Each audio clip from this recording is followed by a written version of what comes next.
present before the court with his counsel, Mr. Shapiro, Mr. Cochran, Mr. Blazier, Mr. Scheck, people represented by Ms. Clark, Mr. Darden, and Mr. Harmon, also Ms. Lewis. Jury is not present. Counsel, one issue I want to take up before we resume with the jury,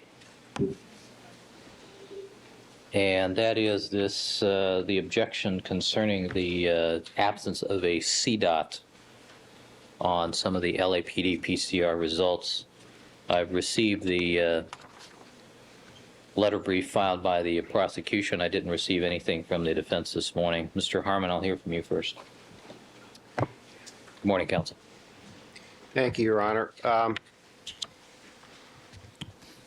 Perhaps we should start with Ms. Cotton's testimony. The distinction that is made, and I'm not a scientist, but this is consistent with Dr. Cotton's testimony, consistent with the user guide, is the control dot is important because things that are more intense than the control dot on the DQ alpha strips mean that that is a type or types that are present.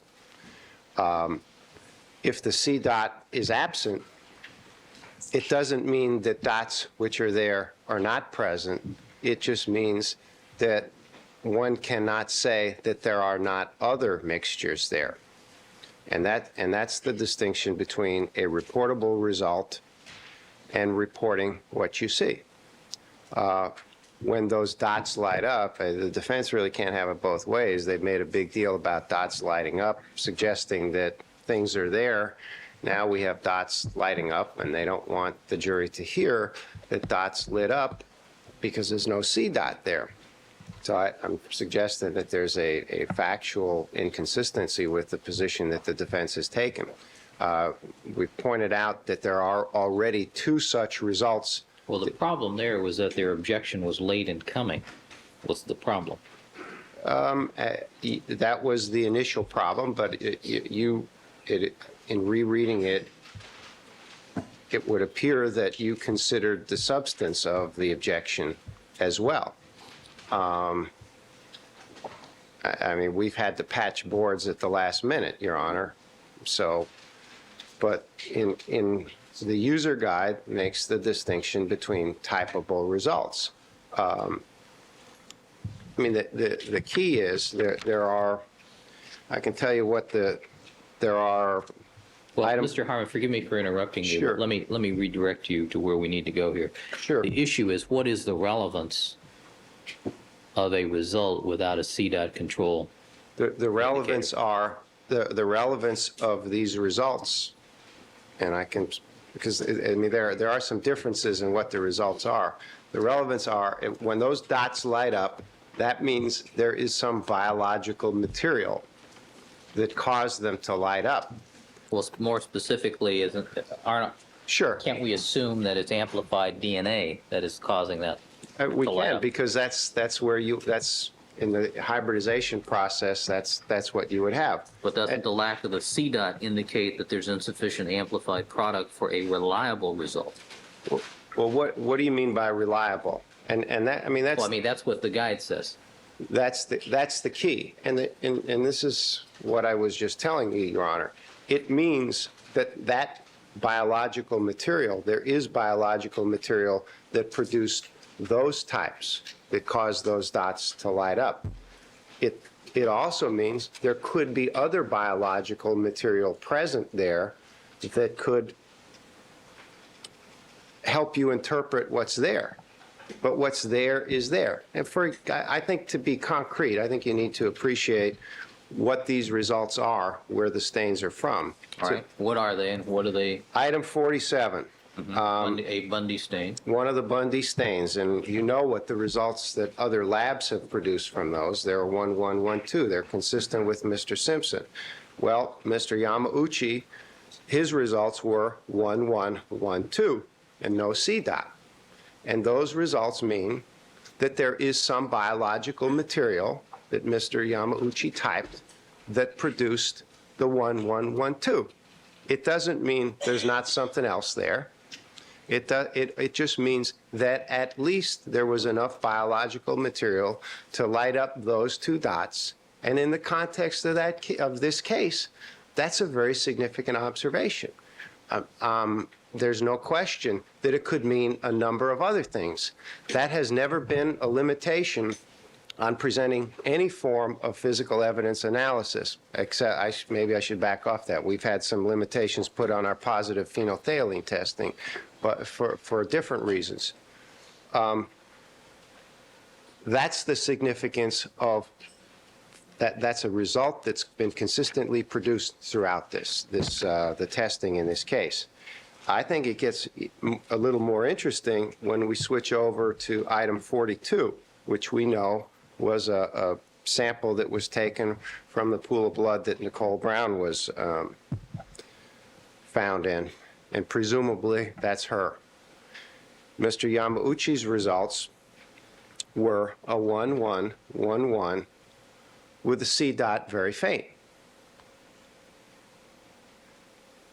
Now, what that suggests is that, and it suggests a lot of things, and a lot of things that are much more critical at this point in the case with all this cross-contamination and everything else that the defense has floated for weeks.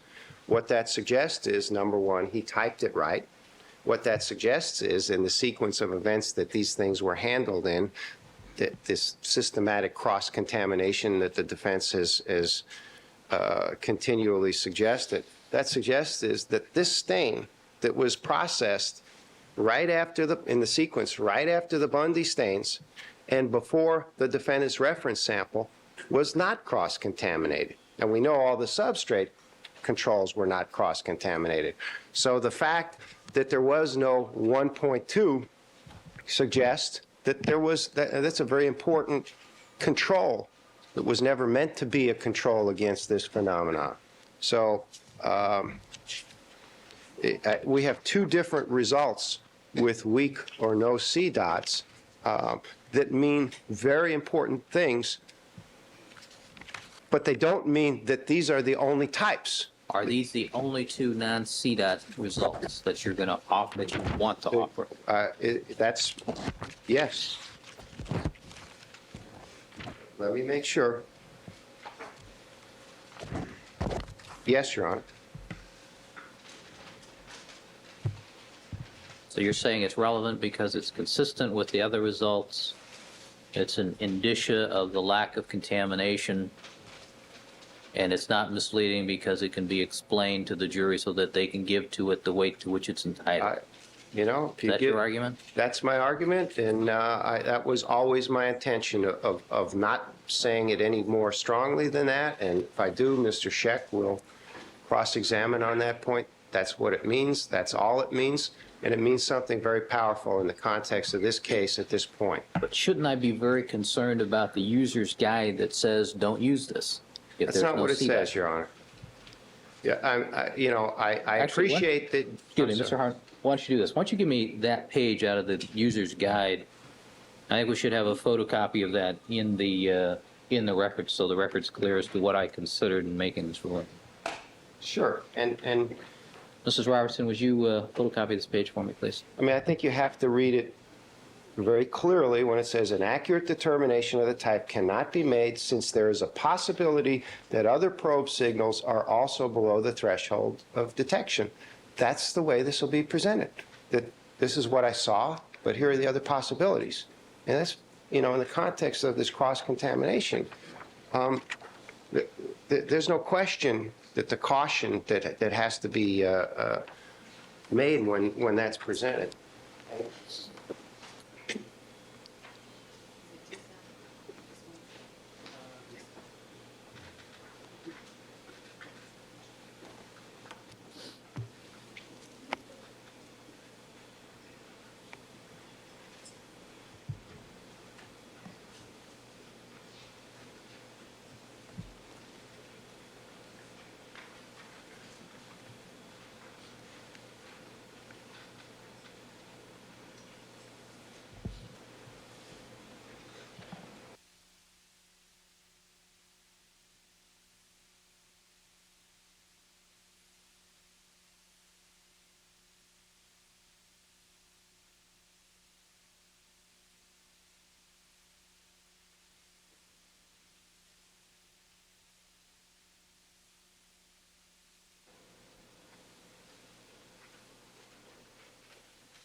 All right, Mr. Scheck.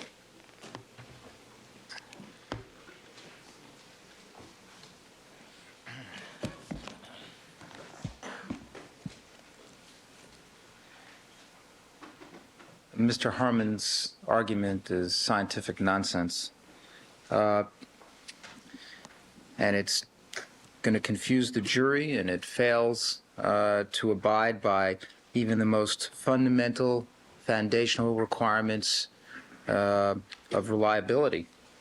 The user's guide, Your Honor, is a kit that's put out by the company that manufactures this product and stands to make a profit off it, and should not necessarily be regarded as anything more than a minimum. But it's evident from even the user's guide that when the intensity of this, there's no CDOT, that means that an accurate determination of type cannot be made, since there could very well be other signals present. And I mean, this is the fundamental control of the strip. Mr. Sims's testimony at 28709. Question, just to digress for a second, if you saw Mr. Simpson's type in a stain and you were unable to see a C dot there, how would you report that? He answered, in our laboratory, we would not consider that a typable result. We would note the types, but we would not consider it to be a reportable result.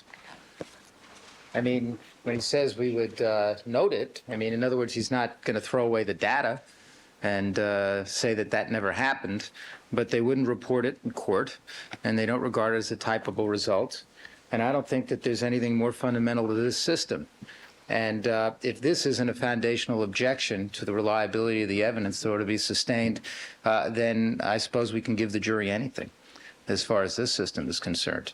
And to try to start raising inferences about whether there is or isn't contamination, or there is or isn't reports, typable results there that are consistent with something else, when the fundamental control on the strip fails and you can't make an accurate determination of type, that's not the kind of stuff that should be put before this jury, which Lord knows is going to have enough trouble sorting through what they have in a proceeding where we didn't have an admissibility hearing. I mean, I think a lot of this is not adequately validated to go before a jury, but, you know, you said we couldn't litigate it. But this... That's after you waived it. But you ruled. You ruled. I mean, you know, we have to live with this, and I think it's tough enough for these people. But this is ridiculous. Mr. Harmon, any other comments? Sure.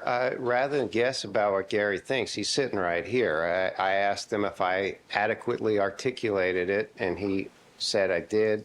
If you'd like to hear from him what he thinks about it, I don't pretend to speak for the entire scientific community. I do the best I can, but Gary's sitting right here. And rather than make a mistake about what he feels on this, why don't we hear from him? No, I'm not inclined to hold a hearing at this point, counsel. All right. The foundational objection as to the results with the lack of CDOT will be sustained. Neither party may inquire into that. All right, let's have the jurors. How can I ask him if they were inconclusive? Yes. Ask him if it was typed, and what you can ask him specifically that there was a CDOT failure and it's not a typable result. All right, let's proceed.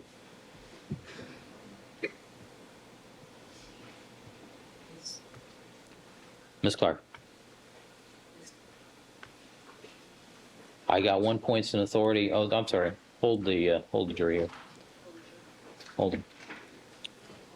Forgot about this. I did get one set of points and authorities on the 356 issue. And ours is coming momentarily. So, court said, I think you said last night that you wanted at 9, but we wouldn't argue it right at 9 o'clock. So, they'll be in momentarily. All right. I also got an anonymous phone message on my voicemail this morning suggesting that I suggest to you that you look up the Greek derivation of the word, one of the adjectives you used yesterday. I did that last night. I looked in my dictionary last night, Your Honor. It was, the term, as I understand it, applies to both male and females. And so that was my understanding, but we'll discuss that. All right, well, just a word of caution. It doesn't matter, Your Honor. It's a personal attack that I thought all counsel were referring to. Counsel, I'm cautioning him, so I don't think you need to add anything to it. Do you want to let, I wanted to indicate to the court that we paid a transcript to the court. Yes, It was incomplete and it's contact. okay. All right, Your Honor, just one other question. We're going to finish with Mr. Yamauchi first. yes. And Mr. Sims is here. Is he assured that he will go through and it'll be done tomorrow at noon? Otherwise, I don't know what Mr. Let's see how far we get. I don't know how much further we're going to get, but particularly if we're going to argue that other issue, I'm beginning to get resigned to Which other issue? the door opening issue. Let's assume that you get a positive ruling. That won't be presented with these witnesses. Oh, no, I have some questions in regard to that, in terms of this witness's knowledge and things that are in those reports. Absolutely. Your Honor, Mr. Scheck is seriously misinformed as to what this witness knows it could be No. inquired about. I don't I wanna guess have this I guess we'll find out. All right, let's have the jurors. Mr. Scheck is not going to be inquiring until the court rules. He can inquire as to the state of Mr. Yamauchi's knowledge as of June 14th. I mean, that's clearly been brought before the jury with the last several questions and answers. Other matter, who knows?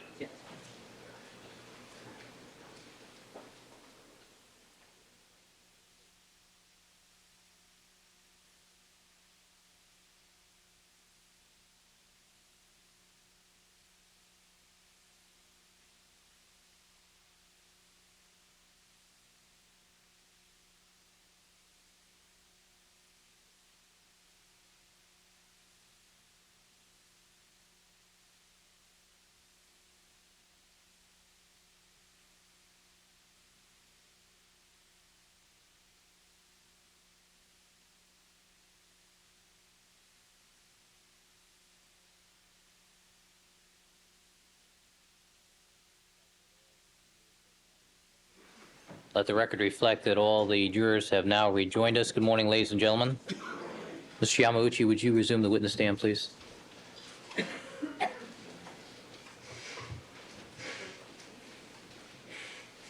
All right, the record reflect Mr. Colin Yamauchi is again on the witness stand undergoing direct examination by Mr. Harmon. Good morning, Mr. Yamauchi.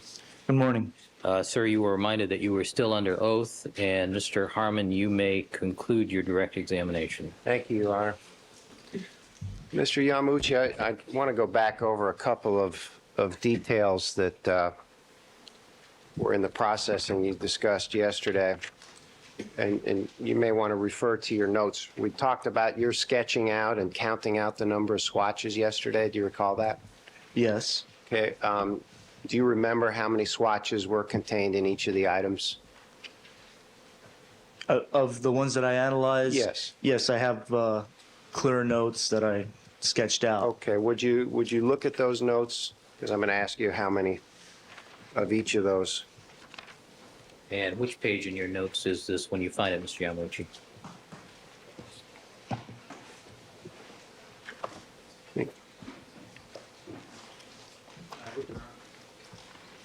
Yes, I've just asked him to tell us what page he's referring to.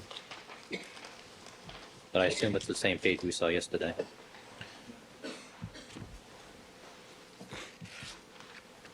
All right, proceed, Mr. Harmon.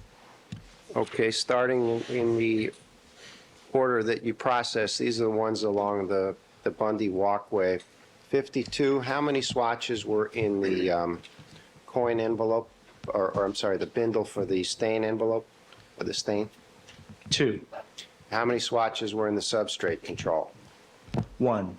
In 49, the next one in along the walkway, how many stain swatches were in the bindle? 6. How many swatches were in the substrate control? 1, And item 50, how many swatches were in the stain? 4, And how many swatches were in the substrate control bindle? 1. Now, do these swatches vary in size? Yes, they do. And your sketches actually reflect the different sizes or the relative differences? Very approximate. Okay.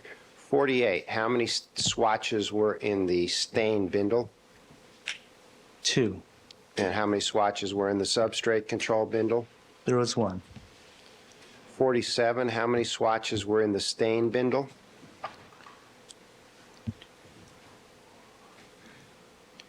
8, And how many swatches were in the substrate control? 1. And 41, how many swatches were in the stain bindle? 4, How many swatches were in the substrate control bindle? 1. 42, how many swatches were in the stain bindle? 6, How many swatches were in the substrate control bindle? 1.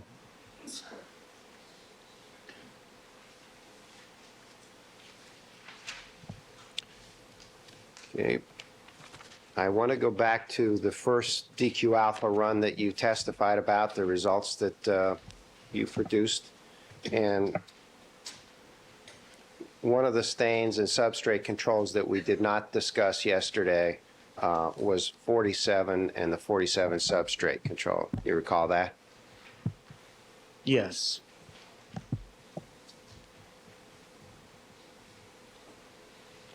Did you, as a result of the PCR DQ alpha testing in this case, did you produce typable results from that substrate control, or reportable results? On item number 47? Yes. Well, maybe I ought to start out with, did you get a C dot on that stain or on that strip?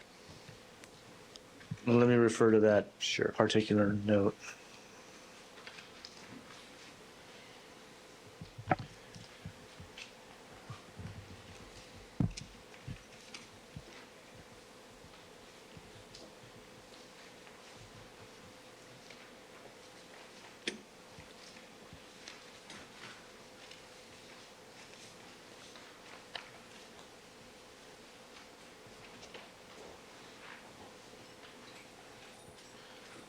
No C dot. Okay. And as a result of not having a C dot, are you able to report a result, a typable result from that strip? No, I don't report one out. Okay. And what about the substrate control? Was that processed in the sequence that you described yesterday? Yes. And did that produce a typable result? No. And let's shift to another stain that was in that sequence, item 42. That was processed. That was one of the potential reference samples that was provided to you. Yes. Did that produce a typable result? No, it did not. Okay, is that because of the another thing with the C dot? Yes, once again, the C dot was very weak. Okay, and when you see whatever you saw in that, how do you report that? As inconclusive? Yes. Okay, was the substrate control for 42 also processed in the sequence of events? Yes, it was. Okay, did you produce a typable result on that? No. Okay, what does it mean when you don't get a C dot?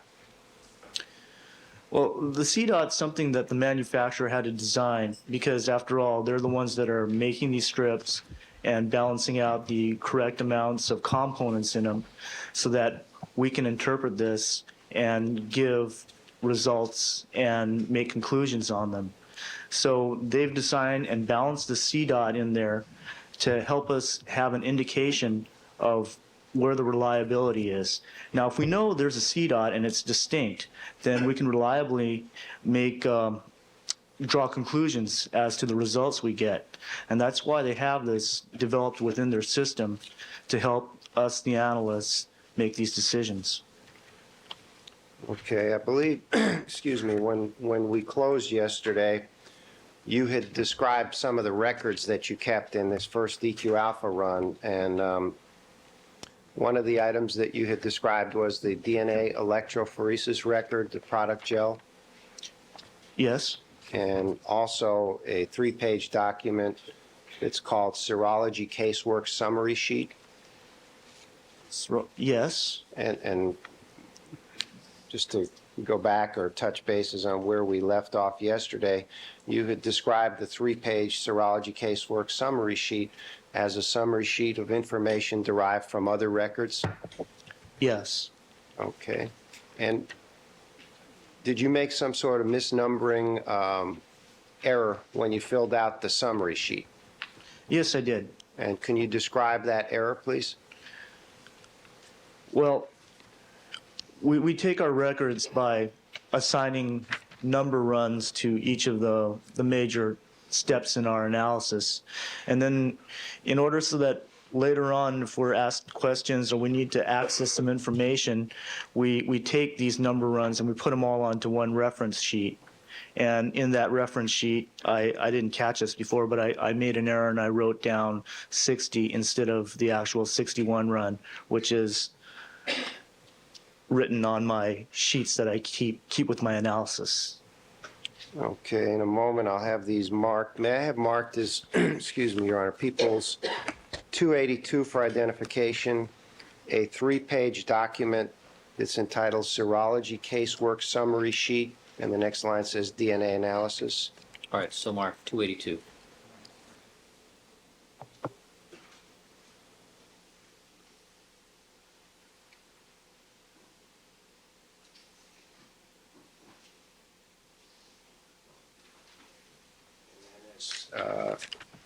People's Exhibit 283, a sheet entitled DNA Electrophoresis Record Product Gel.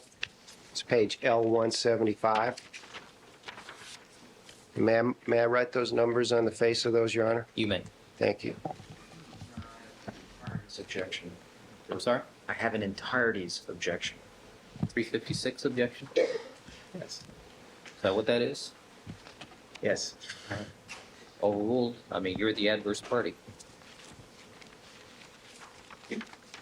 Mr. Yamauchi, I just want to show you what's been marked as 282 for identification. Is this the summary sheet that you made that numbering error on? Yes, And showing you 283 for identification, is this the sheet that had the actual numbers that you wrote when you did the work in this case? the product gel? The amplification number, yeah. Does that have the correct numbers Oh, yes, on? down this amp tube row, that would be the correct number, but there is another sheet for the amplification itself that has that number on it. Does 283 have the correct number as well? Yes, it does. Okay, can we put 283 on the Elmo? Yes.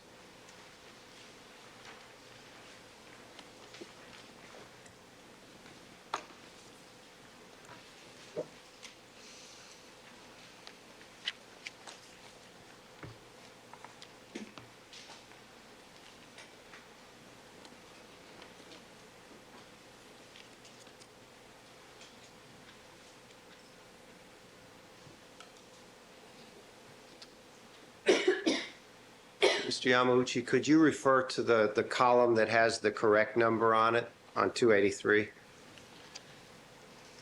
Where it says amp tube, down that row, that would show the series, the amplification series 61. And when you say amplification series, can you tell us what those numbers mean and why they're in that sequence? Sure, certainly.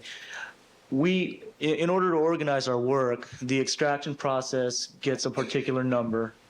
In this case, the extraction would have been the extraction number 84, and that follows the list of all those numbers down.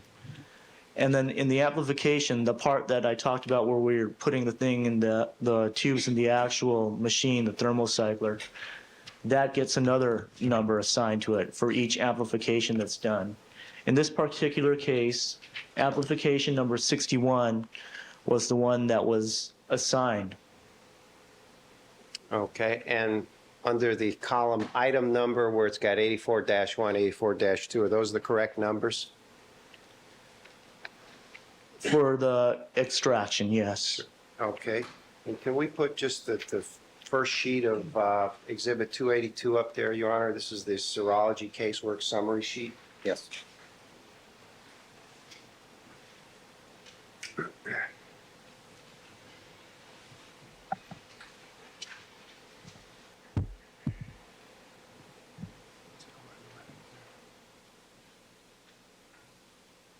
Okay, Mr. Yamauchi, can you direct us to the column where you made the numbering mistake? Okay, that would be under, I'm going to look at my own copy. Sure.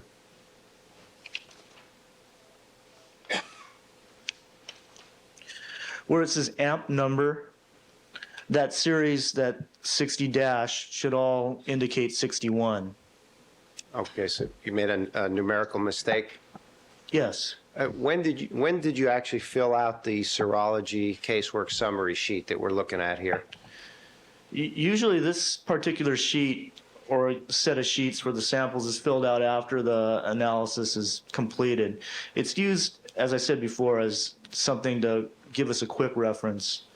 Okay. Does the sheet on the left-hand column, can you move that over a little bit, where it says EX and a number sign, does that have the correct numbers for the individual items? For the extraction, yes, it does. Okay.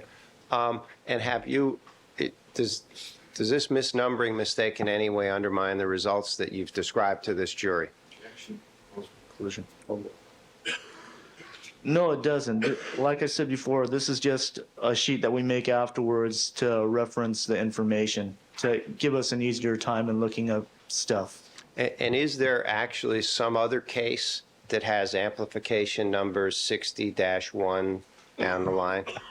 Yes, there is. And have you actually looked to see if there is such another case? Well, yes. And is it different than this case? Yes. Okay. Thanks, Mr. Yamaguchi.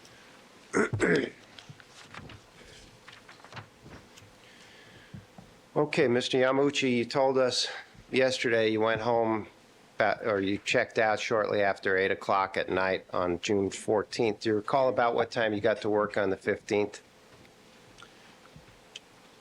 Probably around 7 to 7:30, somewhere in there. Okay, and when you went home that night, did you have any idea whether or not there was going to be additional work for you to do on this case on June 15th? No, I wasn't. Okay. When you got in, did you learn otherwise? Yes. Okay, what was your first contact on June 15th, the next day, with respect to this case? I believe I talked to Mr. Matheson. Where did you have that conversation? That would be in serology. Okay, do you recall if anybody else was there? Well, eventually, Phil Van Adder. Okay, and where did you meet Mr. Van Adder or Detective Van Adder? As I recall, it was in serology also. And did you have a conversation with Mr. Matheson about this case? Yes. Okay, what conversation did you have? To the best of my recollection, it had to do with, yes, well, Dennis has some more samples for you, and Detective Van Adder has some exemplars. When you say exemplars, you mean reference samples? Yes, I do. And did you get those reference samples from Detective Van Adder? Yes. Can you describe the condition they were in when he gave them to you?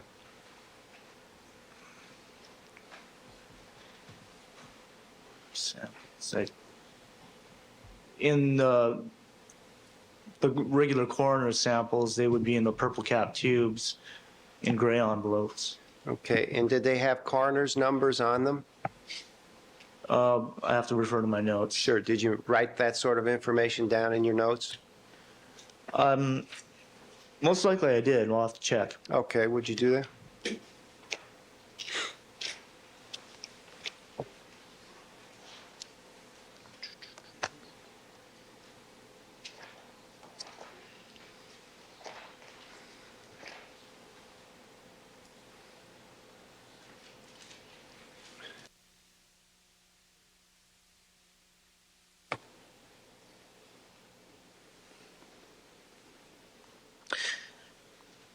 Actually, according to my notes, I said they were in gray envelopes. According to my notes, they were in a manila envelope and contained one purple cap tube, Brown Simpson Nicole 94-05136, and that's what was on the tube. Okay. And then that was Nicole Brown's reference sample? Right, and then the other sample, one purple cap tube, Goldman Ronald 94-05135. And other than receiving the tubes from Detective Van Etter, did you have any other conversation with him?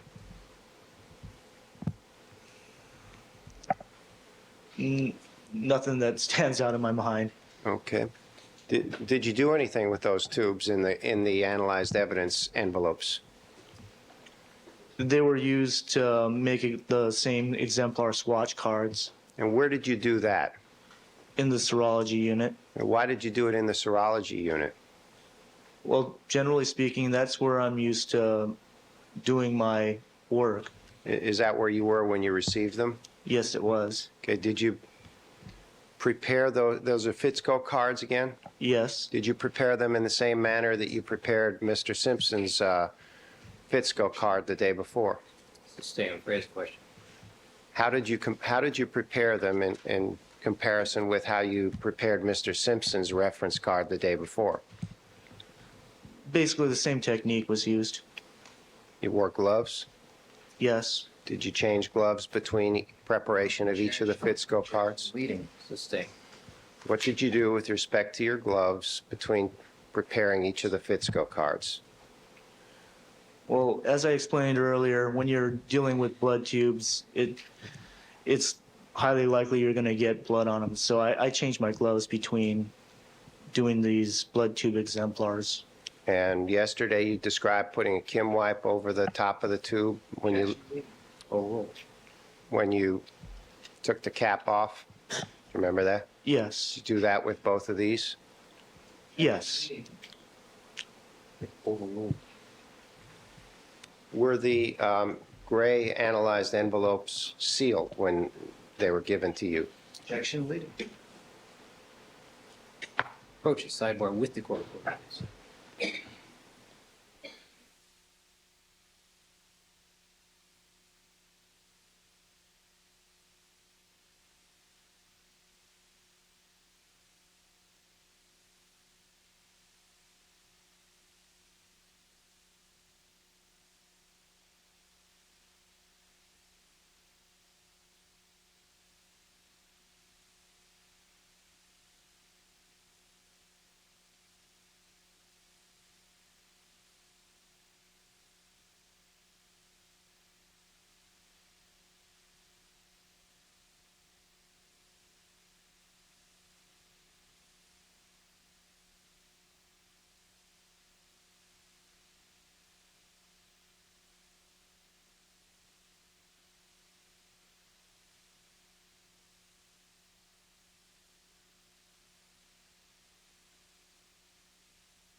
All right, thank you very much, counsel. Proceed.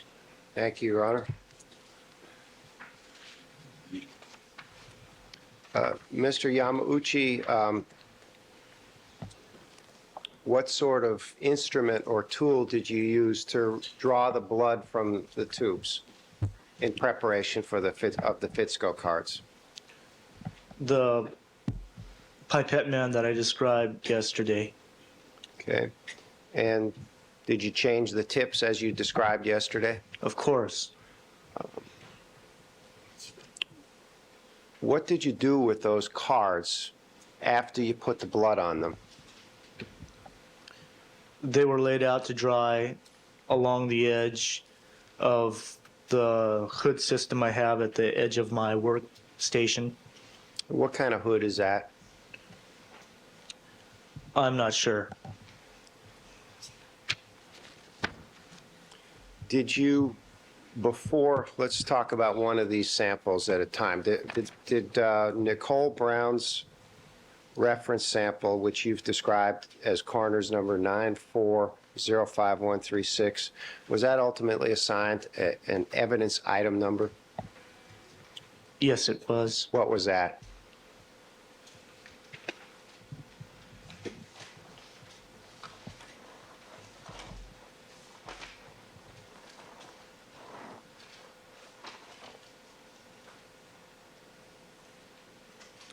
Item number 59. And the same question, excuse me, with respect to Ronald Goldman's reference sample. What item was that given?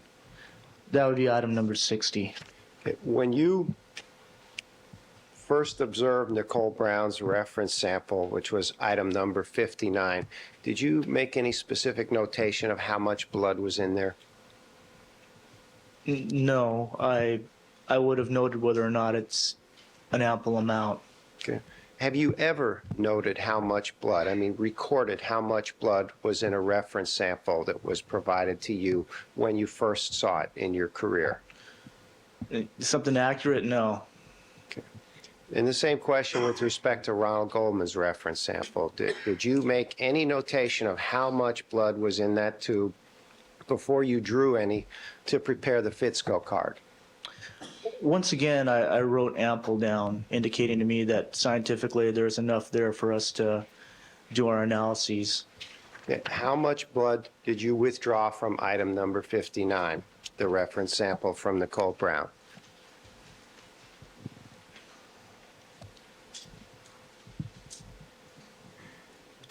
Well, I don't have it in my notes, but once again, going by what my normal procedure is, I would have probably drawn up approximately 1 ml. Okay, and as you described yesterday with Mr. Simpson's reference sample when you prepared the Fitzco card, do you have a specific notation in there as to how much you put on the card for the one for Nicole Brown? No, but once again, it's approximately 200 microliters or so. Do you recall if there was any of the blood left in the pipette tip when you disposed of it? I don't recall. If there was, once again, my practice is not to put that back into the tube, but to dispose of the tip with the excess blood. Right, and how much, do you have a specific recollection of how much you put on the Fitzco card for Mr. Goldman? Once again, approximately 1 ml would be my standard practice. And same question about the tip. Do you specifically recall whether there was anything left in that disposable tip? No, I do not. And did you follow your practice, and if there was, not put it back in the tube? That's correct. Now, just to jump ahead for a second, when these cards are dry, are they handled or stored in any different way, in any way different than the tubes are?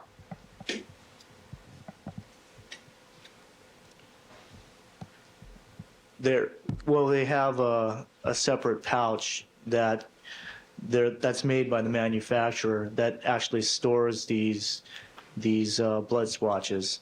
And in them, they have a desiccant. That's something that allows things to stay dry, kind of like you might find in a pack of vitamins.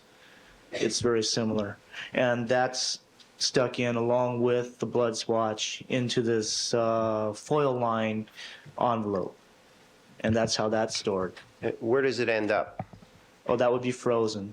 And what about the tube? Where are the tubes, or how are the tubes stored? Well, the tubes, after the analysis and everything, it's eventually frozen too. Okay, and when you were finished making your preparations for the Fitzco card, what did you do with those tubes? Finished. You made the Fitzco cards, you have the tubes. What did you do with those tubes?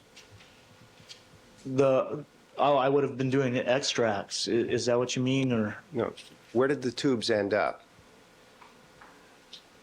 you mean after I was done with the extract and everything? after you made the filter cards? Well, I would have made the filter cards before I went to go sample the tubes and then put the evidence into the tubes. So there wouldn't have been tubes yet. Okay, do you recall giving those tubes to Mr. Fung at any point? Sustain. Would it help to refresh your recollection to look at your notes with regard to what you did with those tubes that morning? When you say tube, are we talking tubes? Are we talking vials? What are we talking about? The vials of blood, 59 and 60. I'm sorry. Okay, I understand now. I thought you were referring again to the microcentrifuge tubes. Okay, the vials of blood were taken over to Mr. Fung. And do you have a specific notation in your records about that? Yes, I do. Do you recall what time it was you gave them to Mr. Fung? About 9:25 on the 15th of June. And where were you when you gave those tubes or the reference vials to him? I gave them to him in the evidence processing room. Okay. Now, does the evidence processing room have a similar log that records when you put your badge up to the sensor? Yes, our access cards are recorded somewhere in the lab through a computer system. At some time soon after you gave those reference samples that were in the tubes to Mr. Fung, did you have a conversation with him about other evidence items that he had collected? Objection. Sustain. Did you have any conversation with Dennis Fung soon after you gave him those reference samples? Objection leading. Sustain. Did you talk to Dennis Fung at any time after you gave him the reference samples? Yes. And when was that? Well, sometime after that, would have discussed what the evidence items that he would have had for me to sample. Strike speculation. Overruled. And which items did you discuss with Mr. Fung? Sustain. Did you process the items that you discussed with Mr. Fung? Assumes a fact, not an evidence. Sustain. What items did you process after your conversation with Mr. Fung?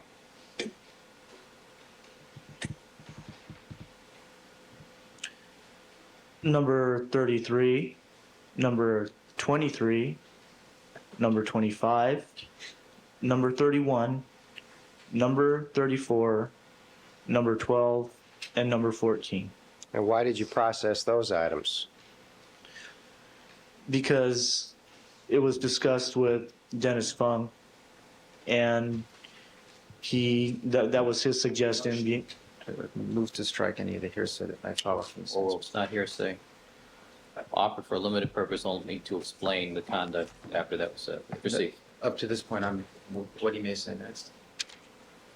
Proceed. Ask your next question. Thank you, Your Honor. So you processed 33, 23, 25, 31, 34, 12, and 14? Yes. And how many of those had substrate controls along with them?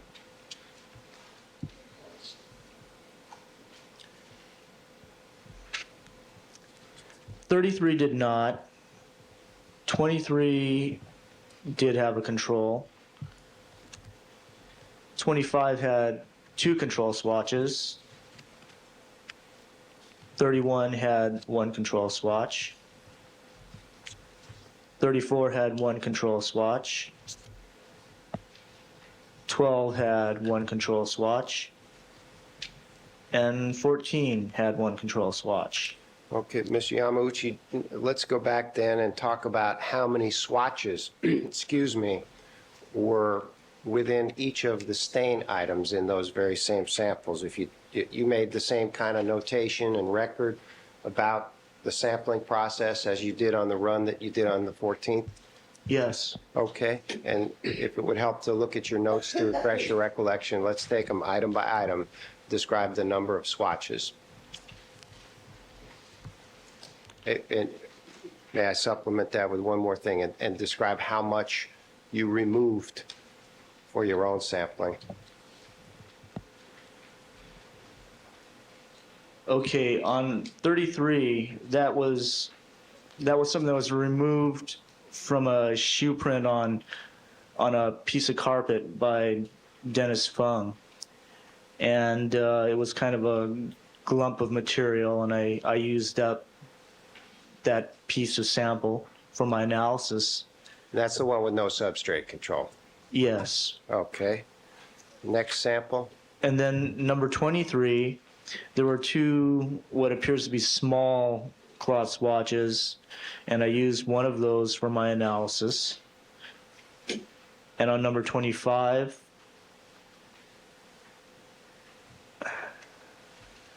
there is a test tube with cloth swatches in it.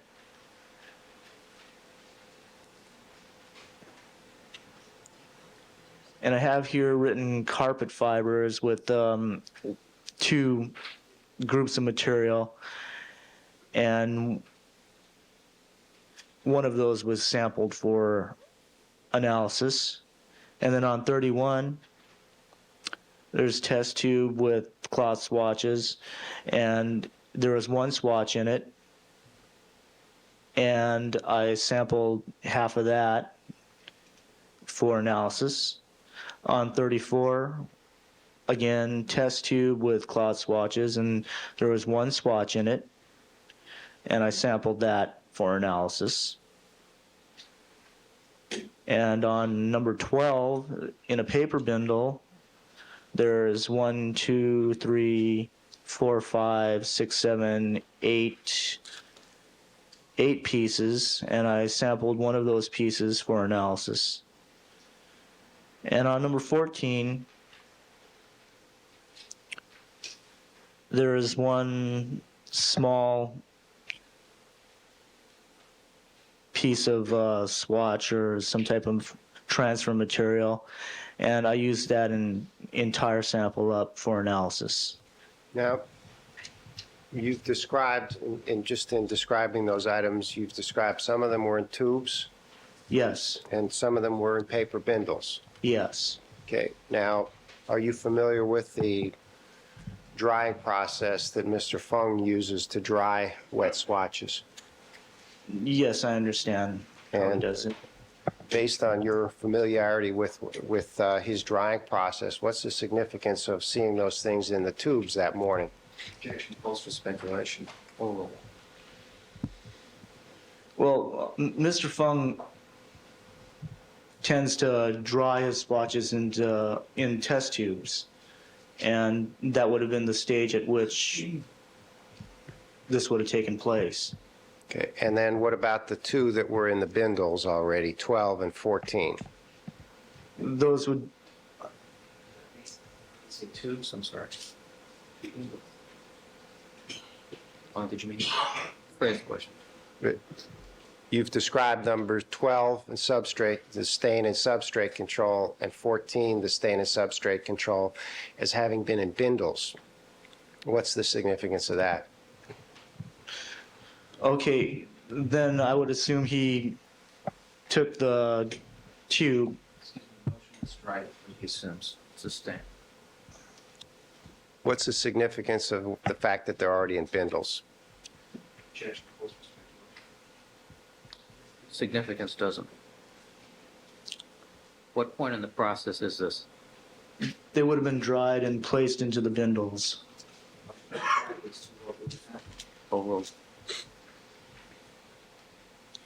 Now, did you sample these stains and substrate controls in the same manner that you sampled the stains and substrate controls on June 14th? Objection. Sustained. What manner did you sample the stains and substrate controls that you've just described? 33, 23, 23 control, 25, 25 control, 31, 31 control, 34, 34 control, 12, 12 control, 14, 14 control. I would have utilized the same handling techniques and procedures that I did on the previous day. Same precautions, Yes, same reasons? yes, Do you ever open more than one coin envelope at a time during the sampling process on June 15th? Objection leading. yes. You did open more than one coin envelope at a time? You said never.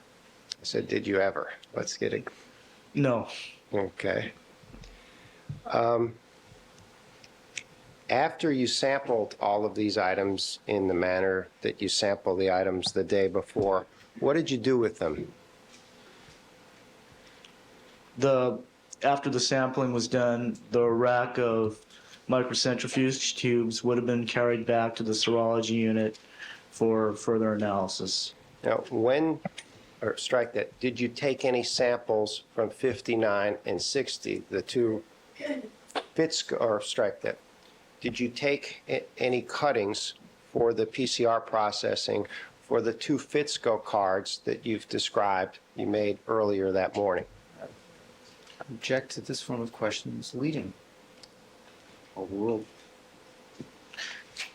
Yes, I did. And when did you do that in the sequence of events? I would have sampled those after I got back to the serology unit.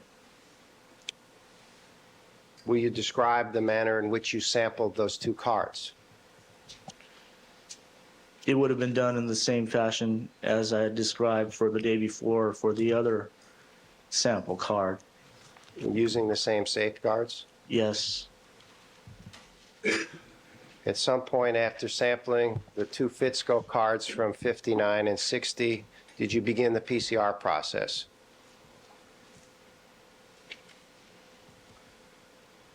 I would have done the extraction, yes. In the same manner you described yesterday concerning the run that you did on June 14th?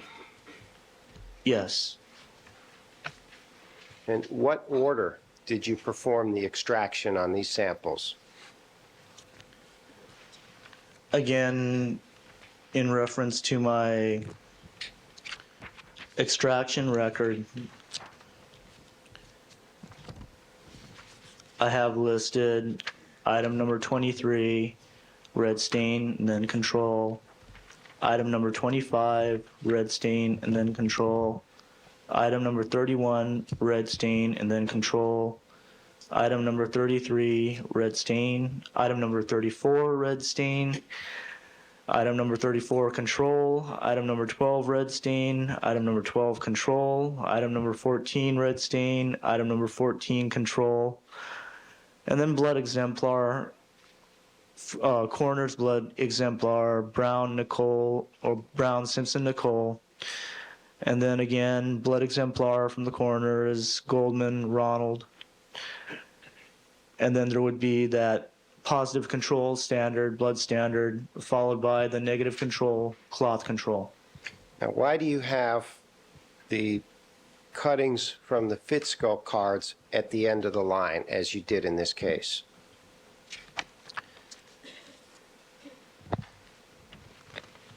Well, that was kind of the order that everything took place, and for some reason I tend to keep my exemplars grouped at the end. Did you use the Kelex extraction process once again? Yes, I did.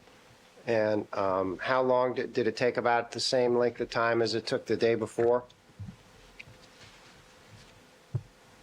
Yes.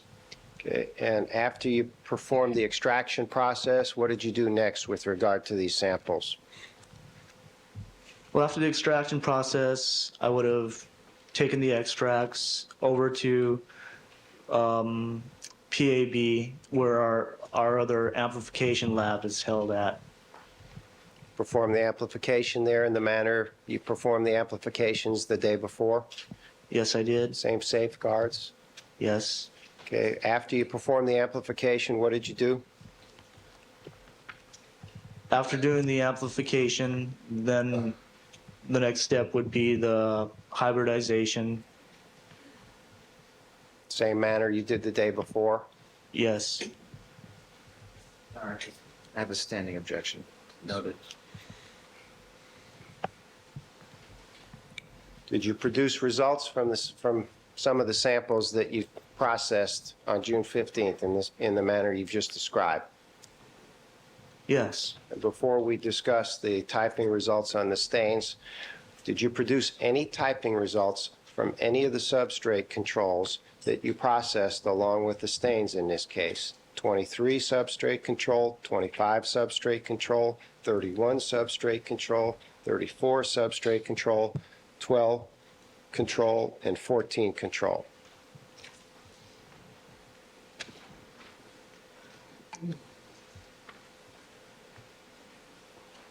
No. Did any of the other negative controls that you've described yesterday produce any typing results? The negative controls, no. Did the positive control perform the way it should have performed in this case? Yes, it was as expected. Mr. Yamauchi, I'd like to talk about the results now, if we can.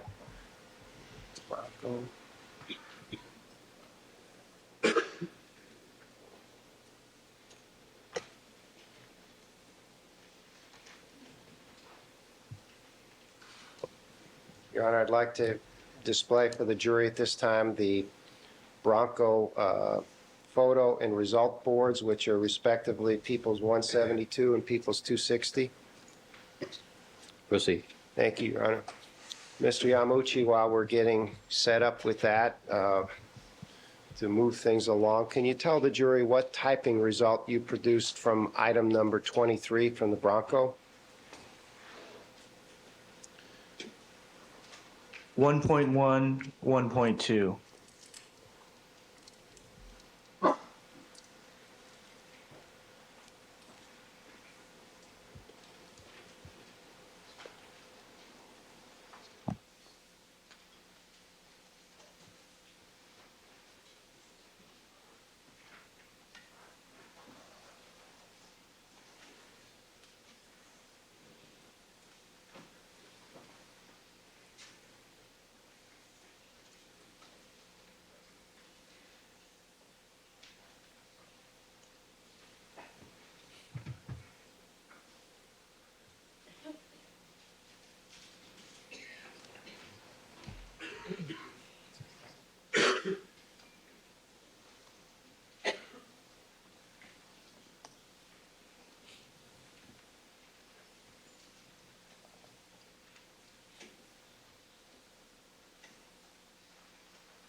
Could you step down, and I'm going to ask you to look up on our result board for the Bronco automobile, People's 260 for identification.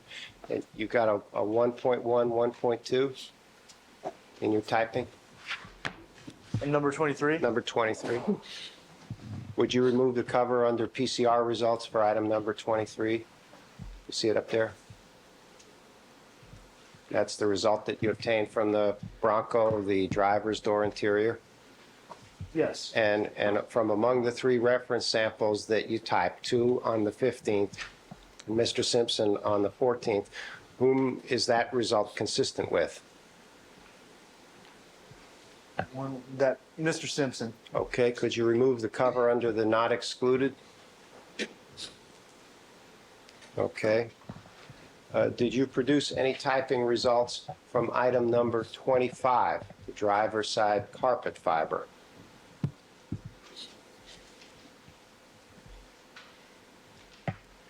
Yes, I did. What result was that? 1.1, 1.2. Could you remove the cover over 1.1, 1.2?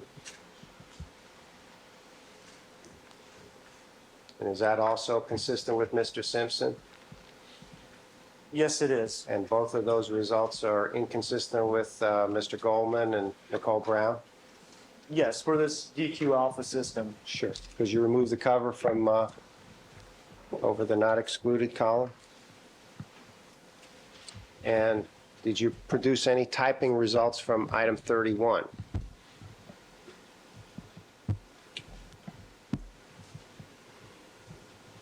'31 is inconclusive. Okay. In what regard?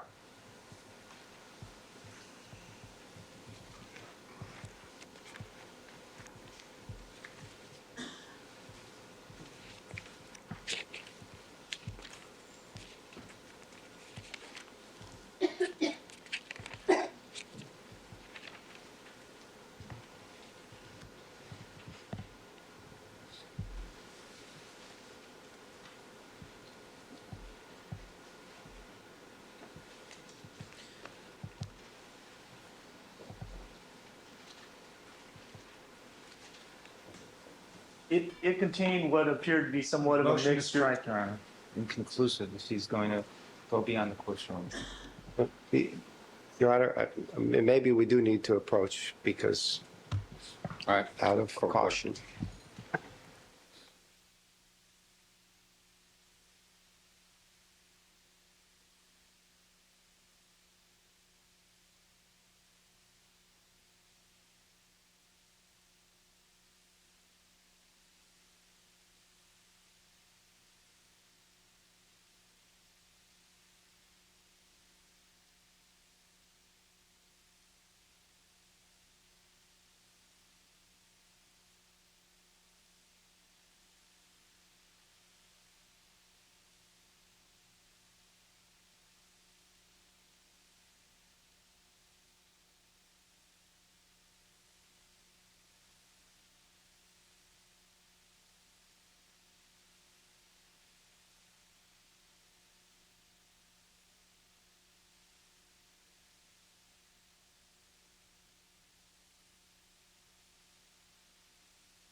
Thank you, counsel. Mr. Harmon, 10:30. Thank you, Your Honor. Mr. Yamauchi, you had described that, is there a difference between reporting a typable result and describing the observations that you made in the context of this PCR DQ alpha kit? Well, the science of it all, whatever comes up on the strips is there, and scientifically, everything has significance. But once again, the control dot is there for a specific reason, and that's to aid in interpretation of these dots. And so that's kind of a paradox, and I would put that on the legal end. Okay. You described before, or a few minutes ago, that what you observed on 31 was a mixture. Is that correct? Yes. What did you actually see that led you to conclude on item 31, the center console stain, that it was a mixture? Well, let me finish what I was about to sure. say. No. No? Ask the question. Questions have to be responsive. Sure. What did you see? And then I'll ask you to explain it. What did you see on your strip results, your typing results, that led you to conclude that it was a mixture?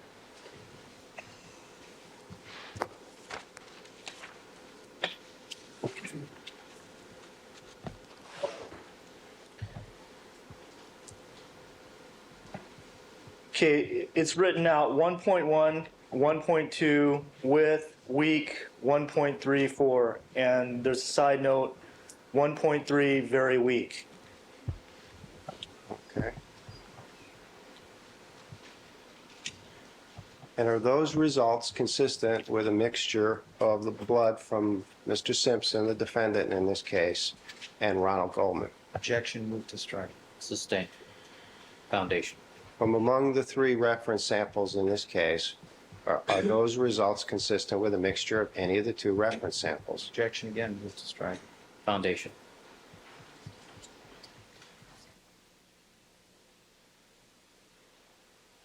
If you look up at the board there, if one were to mix the reference sample of Mr. Simpson with the reference sample of Mr. Goldman, what sort of mixture would you produce? Again, moving back into that C dot, and the reason why this was made inconclusive is because we saw some dots that were below the level of that C dot. All right, juries, to disregard the last answer, Mr. Yamauchi, please answer specifically the question that is posed to you by the attorney. Question was, what do you get if you mixed Ronald Goldman's reference sample with Mr. Simpson's sample? What result would you get? Well, Your Honor, part of this has to do with the levels that the bloods would be mixed at, like if one's in a Right. higher concentration or Juries to disregard that as well. Ask a different question, Mr. Harmon. If you were to mix whole blood reference samples from Mr. Goldman and Mr. Simpson, what mixture results would show up on a DQ alpha strip? Objection irrelevant. Overruled. Okay, if you were to mix those two blood samples, I would expect to see the represented alleles from both parties. And what would they be? Well, Mr. Simpson is 1.1, 1.2, and Mr. Goldman is, sorry, just to look this up to be sure, a 1.3, 1.4. Now, Let's move on. did you say 1.34 or 1.3? I'm sorry, 1.3, 1.34. Okay. Thank you, Mr. Yamauchi. Item number 33, which is on the carpet from the Bronco. Were you able to produce any typable results from that stain? No results. Item number 34, on the driver's side, the wall on the outside of the, or the inside of the car, but towards the left side. Item number 34 is a 1.1, 1.2.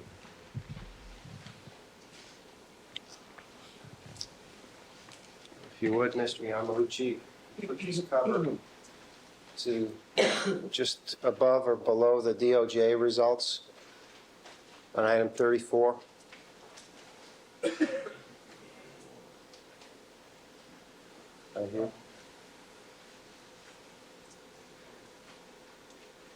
And it would appear your lab got the same, or you got the same results that DOJ did? Yes. Item 12. Your Honor, at this point, I'd like to put up Exhibit 120 and the photo board for Rockingham, or the result board for Rockingham, Exhibit 261. All right.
Correction, the interior photo board is the one we were looking for. That's Exhibit 169. All right.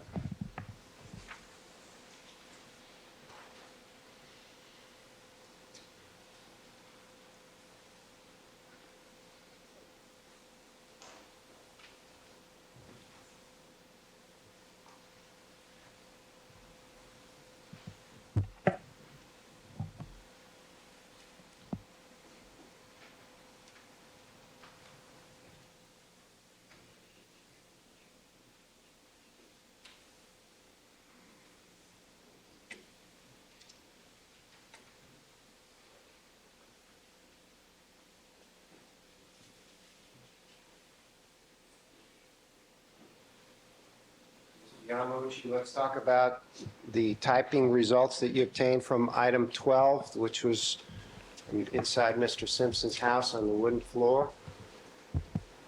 What DQ alpha result did you get? On number 12, 1.1, 1.2. That's consistent with Mr. Simpson.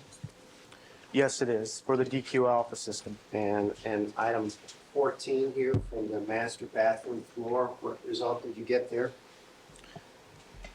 Also 1.1, 1.2. Okay.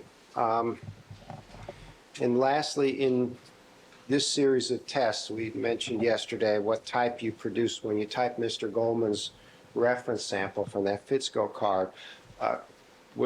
Did you detect something in Mr. Goldman's blood about that was somewhat inconsistent with the ultimate typing result? Would it help to look at your notes on that?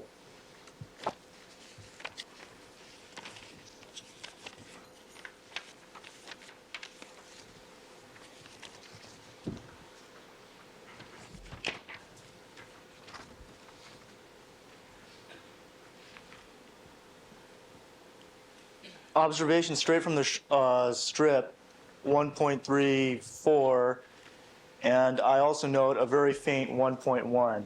And is that this very faint 1.1, is that something you're familiar with that's described in the user guide and scientific literature with respect to the DQ alpha system? Objection leading. Sustain, rephrase the question. Have you read about a typing result of the type that you saw in Mr. Goldman's reference sample in either the user guide or any of the scientific literature? Objection still leading. Overruled. Well, the user guide refers to what's known as cross hybridization, which in the one allele, and I don't want to get too complex, but basically what happens is on these particular one dots, quite often they're so similar that when you have enough DNA there, they will somewhat to a certain extent cross and hybridize with the wrong point. But it only leaves a very, very faint dot that's much less than the C dot. And that's another function of the C dot, to give us information like that. Are you familiar with the term DX activity? Yes, yes, I am. And does that have any relationship to what you observed in Mr. Goldman's reference sample? Objection leading. Sustain. What, if anything, does DX activity have to do with what you observed in Mr. Goldman's reference sample? DX is also another phenomenon, and what that is the DQ alpha is called a locus. And what DX is it's another locus from another gene that's very similar to DQ alpha. And some people, but not all, may have this. And if they do, occasionally it can show up, and it does hybridize to that 1.1 dot to a very slight extent also. Again, showing the significance of the C dot so that we can interpret our strip. Because if these things show up, they're generally very, very low in activity, and they would be well beneath the level of the C dot. Okay, I forgot to have you remove the covers from item 14 from the master bathroom floor. Would you remove the cover for the PCR results? 1.1, 1.2, and also the not excluded column? Okay, you can have a seat again, Mr. Yamuchi.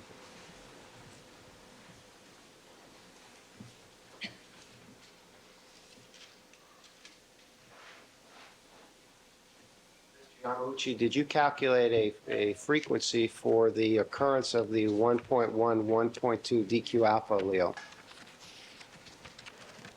Yes, approximate general population frequency. Okay, when you say approximate general population frequency, what's that information based from or derived from? It's derived from known studies from the FBI, some from people at Roche and other reputable statistics, and that's approximated and weighted along with the general population for the county and specifically the city of Los Angeles. And what approximate percentage of the overall population has that 1.1, 1.2 allele? Approximately 1 in 15 people. Could we, do you have a marker up there? We've got some, come up here. I'd like to mark that frequency on the Rockingham results board. Right behind the board. There. There.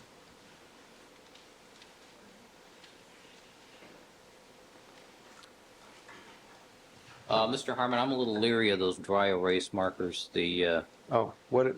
permanence of them.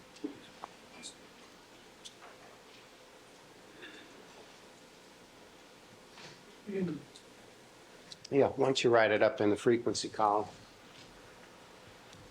For this one right here, right?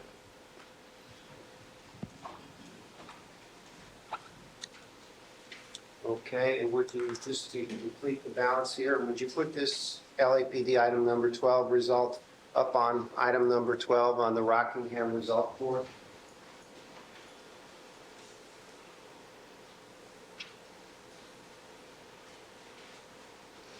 And that's a result that's consistent with what's reported up there from cell mark, the 1.1, 1.2 for the DQ alpha marker. Yes, it is. Okay, you can have a seat now, Mr. Yamuchi.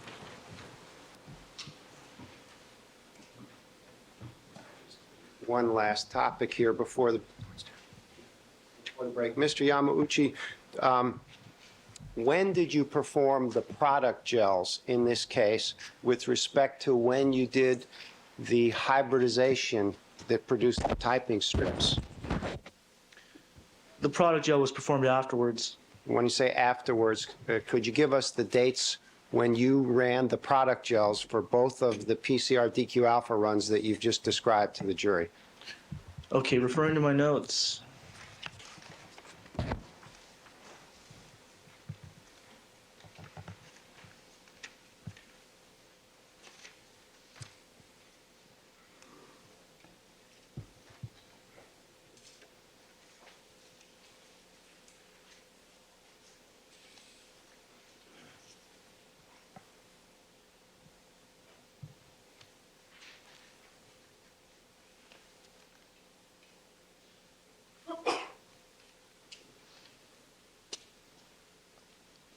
The 61 series is dated 6/16/94. Now, the 61 series was the run that was made on which date?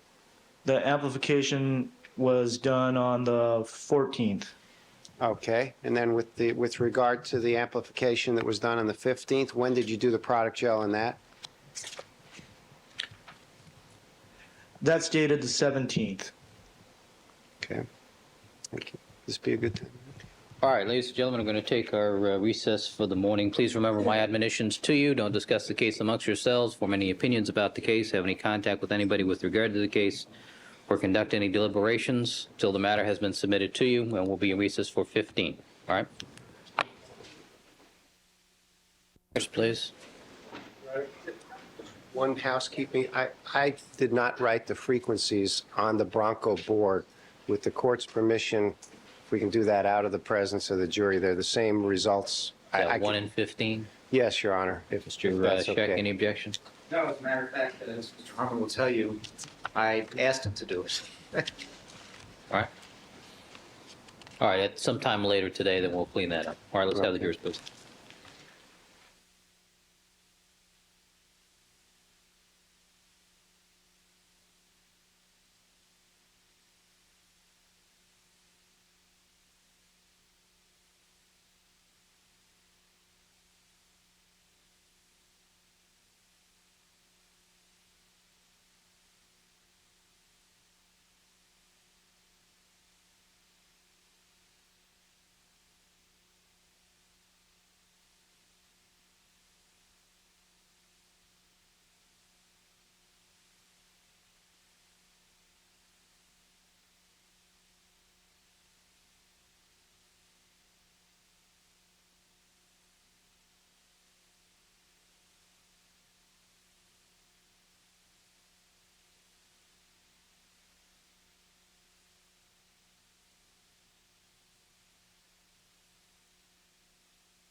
Records to reflect, we've been rejoined by all the members of our jury panel. Mr. Yamauchi, would you resume the witness stand, please?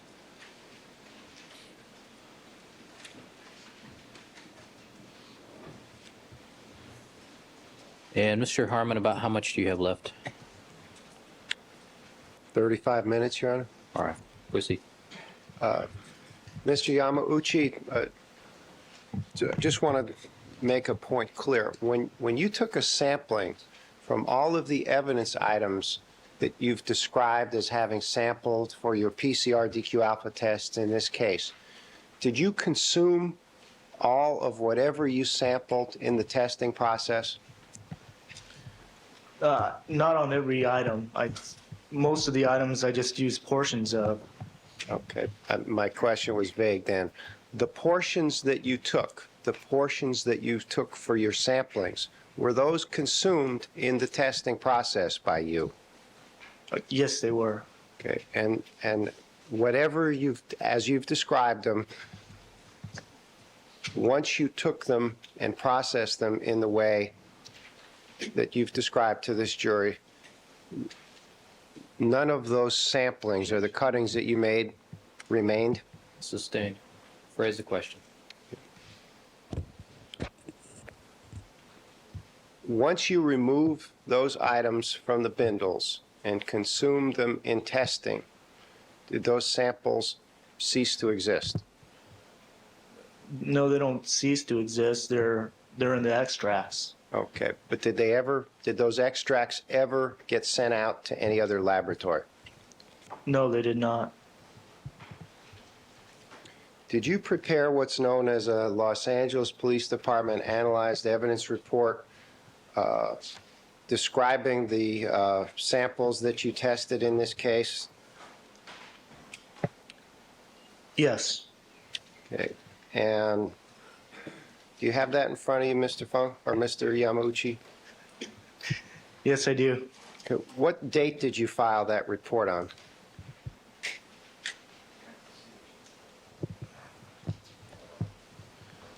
It's the analyzed evidence report. What's the date on it? Okay, the date I started was the 14th, and the date that I finished was the 17th. And what's the purpose of that report? To reflect the results of my testing and impart conclusions and so on and so forth. Okay, and have you detected any errors that you made in the compilation of that report? Well, specifics in my notes say that number 49 is 6 pieces when I first received it. Okay, and then in your report, how did you describe it? It's listed as 5. And do you remember what condition those swatches were in when you first observed them? Yes, well, yes, I do, that particular one. Oh, could you describe that, please? There was 2 swatches stuck together and a number of other loose swatches. Okay, did you actually receive all the items that you've listed on your analyzed evidence report on the same date? Objection made. Oh. No, I did not. And does the report suggest that you did?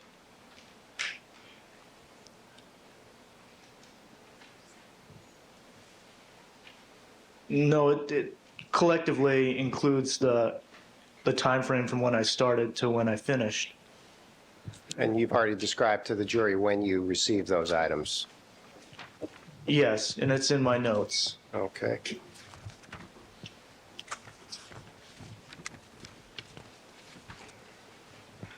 Mr. Yamauchi, did you obtain the reference samples from Nicole Brown and Ronald Goldman and the defendant on June 25th for some testing purpose?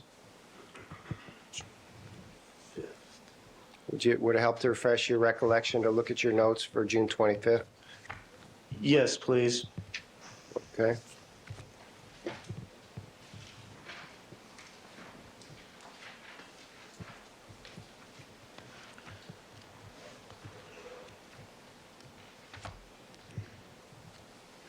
Yes, that's correct. Proceed. And what was the purpose that you took possession of the 3 items? The defendant's reference tube, the reference tube from Nicole Brown, and the reference tube from Ronald Goldman? To do conventional analysis on the reference samples. And do you actually have detailed notes of what you did with those samples on that date? Yes, I do. Okay, let's start out with the sample from Nicole Brown. What was the purpose that you took that tube that day? That day, it was taken out of property or ECU to do conventional analysis, as I previously stated. Were those items all sealed? Yes, they were. In preparation for the testing that was about to be performed, what actions did you take with regard to Nicole Brown's reference sample?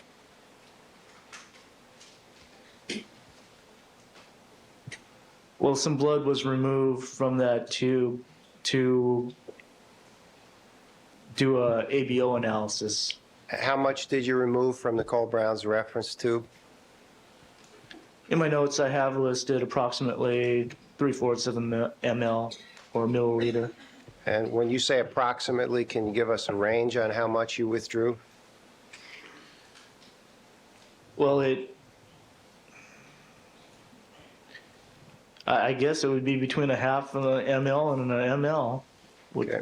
And use the same pipette, man? Yes, I do. And when you withdraw it from the tube, what are you actually doing with it once it's in the pipette, man? It's being transferred into another one of those microcentrifuge tubes. And how much can they hold in terms of liquid volume? They can hold up to about 1.5 mLs. Okay. Do you recall whether you filled this one up all the way? No, I don't.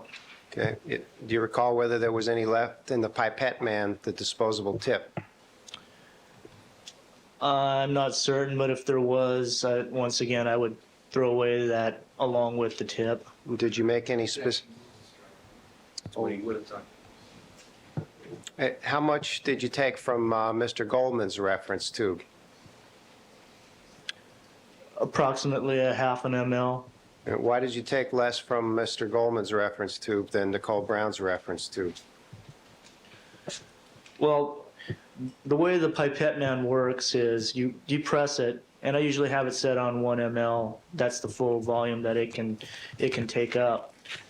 And when you stick it into the blood vial, you allow your thumb to go up to pull in whatever you consider a sufficient amount, or what I considered a sufficient amount.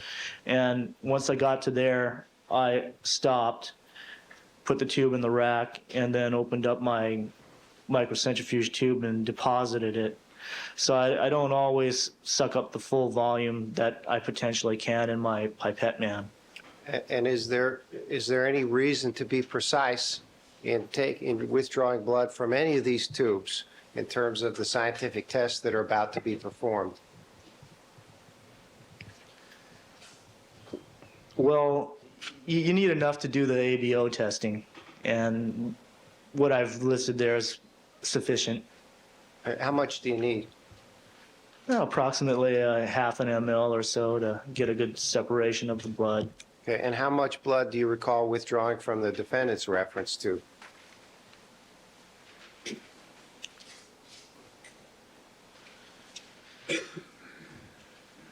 I wrote 3/4 of an ml, so approximately that.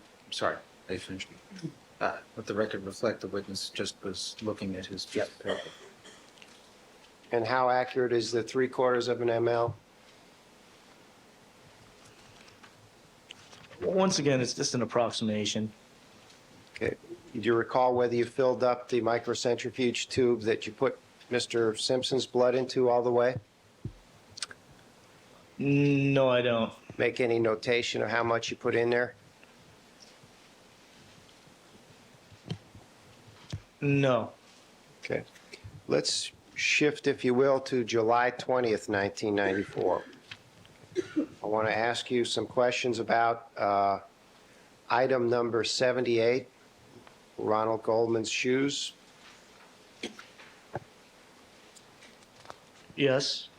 Okay. Did you do some processing of Mr. Goldman's shoes on July 20th, 1994?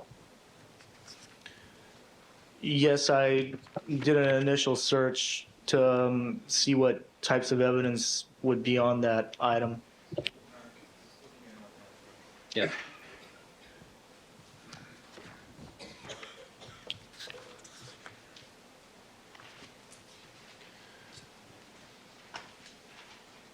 Proceed. Thank you, Your Honor.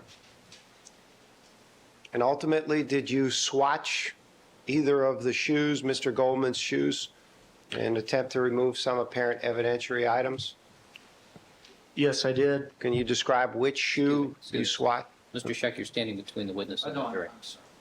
Right. Can you describe which shoe that you swatched and what you did? Okay, it was the left shoe, and what I did was I did that preliminary screening test that I described earlier, the phenolphthalein test, and it came up positive in this particular area, and there was a notable stain there, and that was transferred to a cotton cloth swatch. Okay, how many swatches? There are 2 in all. Okay, can you describe their relative or respective sizes? One's approximately 4 times the size of the other. Okay, and did those swatches receive item numbers assigned to them at some point? Well, one of them was booked as item number 174. That would be the smaller one. The other one was sent off to Cellmark. Okay. Was there a substrate control that you removed from 78, the bottom of that left shoe? On that shoe, I could not find an area near that stain, particular stain, that was that would indicate there wasn't any blood there. In other words, that phenolphthalein test that I was telling you about came up positive in all the areas I checked near that stain. So I decided not to collect a control. Does that happen occasionally? Yes, it does. On a shift to July 27th, did you examine item number 97, the underwear that Nicole Brown was wearing? Number 87? I believe it's 87. Did you examine Did you say 87? 97 or 87? I said 87. I heard 97. Sorry. Have we figured 87 or 97? 80, I said 87. All right, 87. You find your notes? Yes. 87? Yes. Okay. July 27th? Yes. Okay. Will you describe what you were looking for and what sorts of tests you performed in that regard? I did an acid phosphatase test, and what that is a preliminary screening test for the presence of semen. And will you describe how you actually performed that test on an item such as the panties that were item number 87? Well, we do what's called an AP map, and what that involves is you take a piece of filter paper and you'd moisten that and allow the stain or the target area on the panties or whatever item you're looking at to transfer some of its components into the wet filter paper. Once that transfer is done, you take the filter paper aside, and then you add the proper chemicals for this test. A purple color after approximately 30 seconds is indicative of the presence of semen. And what results did you obtain when you processed item 87, Nicole Brown's underwear? They were all the AP tests were negative, and semen was not detected. And how many areas did you try to sample? There are basically 3 areas. Okay. Let's shift to August 4th, 1994, if you will. Did you examine item 13, a pair of socks that were found in Mr. Simpson's residence in the master bedroom? Yes. Your Honor, may I have the plastic bag containing the socks marked as People's 284 for identification? All right, People's 284. Mr. Yamuchi, I'm going to ask you to open these. We'll get you some gloves. And do you want to put some paper out there? You tell me. Please. Okay.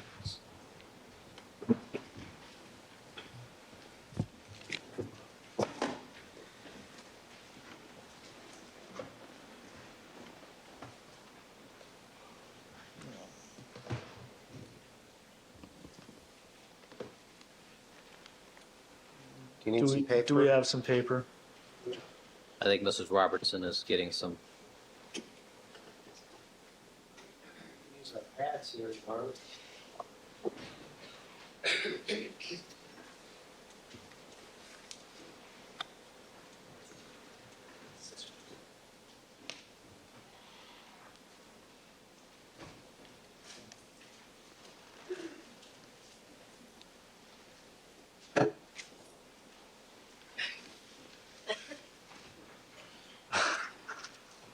Thanks.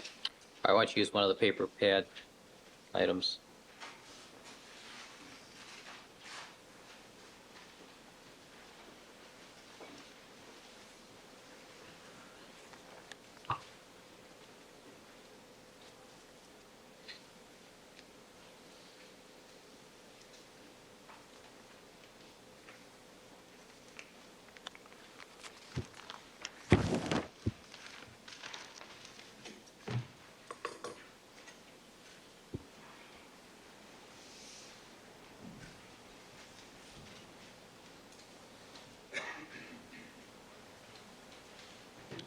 Oh, I'm sorry. Would you please open People's Exhibit 284, which contains item 13, the socks? Okay. There's a plastic bag containing a white envelope. I'm cutting into the plastic bag.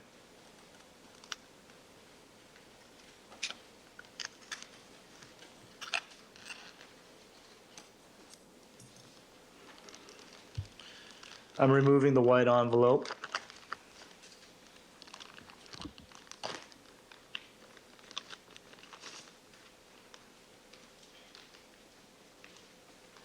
Yeah, before you open it, let me just ask you a couple of general questions. You've described the tests you performed on the panties. Did you, during the course of time from June 13th or June 14th to August 4th, were there also numerous other items you described, Ronald Goldman's shoes, that you examined during that time sequence? Yes. How was it a decision made about what to examine and when to examine it? All the work that I did was through my supervisor, Greg Matheson. And how were those assignments communicated to you? Via Mr. Matheson. Okay, for example, were they communicated to you separately or all at once? Well, at different points in times. Okay. Okay, why don't you go ahead and open up the paper envelope which contains item 13, the socks. Should we mark that separately, Your Honor? No, envelope of contents is fine. Okay. Okay, I'm now cutting into the white envelope.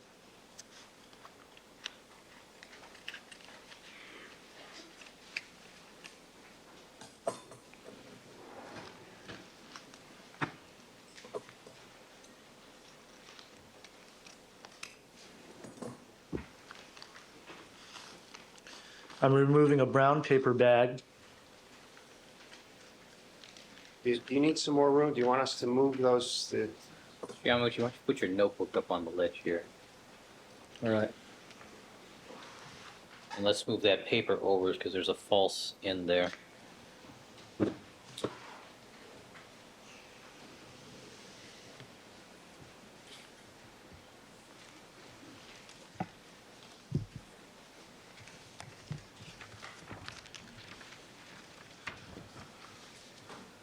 The latest seal on the envelope is a red seal.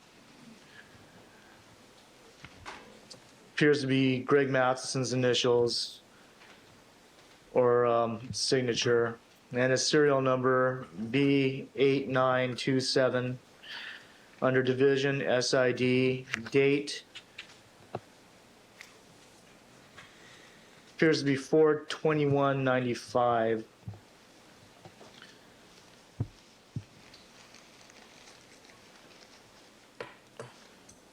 breaking the seal, red seal, that I just described.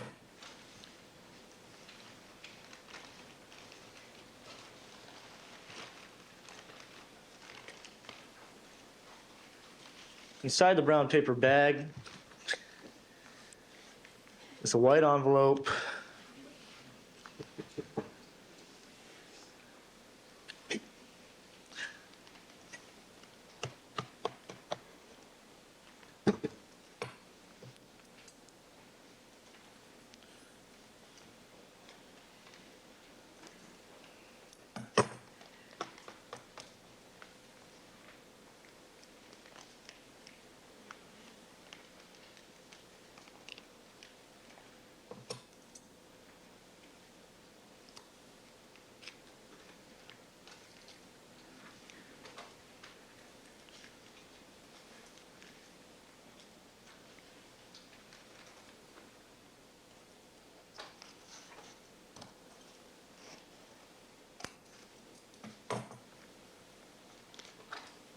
I've opened the white envelope.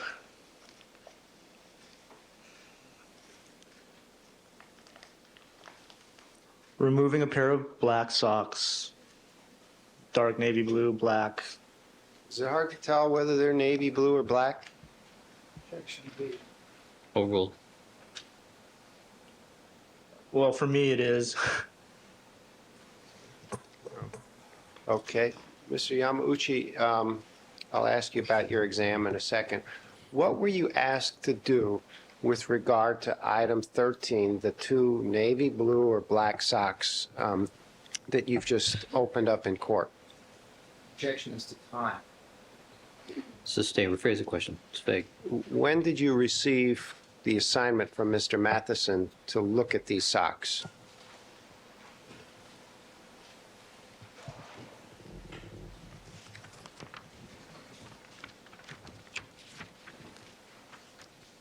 I don't have that information with me. Okay. It would have to be prior to the date that I analyzed it, along with some other items. What other items were you asked to look at?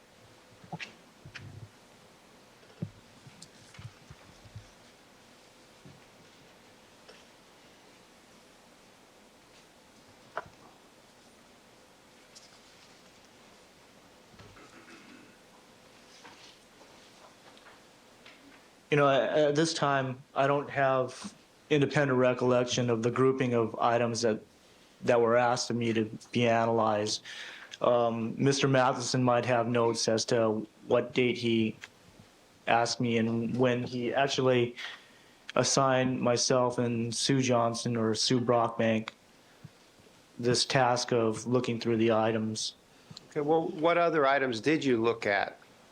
You've talked about 87 and 78. 87 is Nicole Brown's panties, 78 are Ronald Goldman's shoes. What other items had you already looked at before you looked at the socks on August 4th? Objection is to time. Overruled. Well, there was a dress, a shirt, pants, socks. There are numerous items. Okay. And were those all items that you looked at over a period of time before you looked at the socks? Objection B is to time. Overruled. Yes. And when Mr. Matheson gave you this assignment, did he tell you which order to look at these items in? No, he didn't. That was left up to you? When we had time with our other casework and stuff. Okay.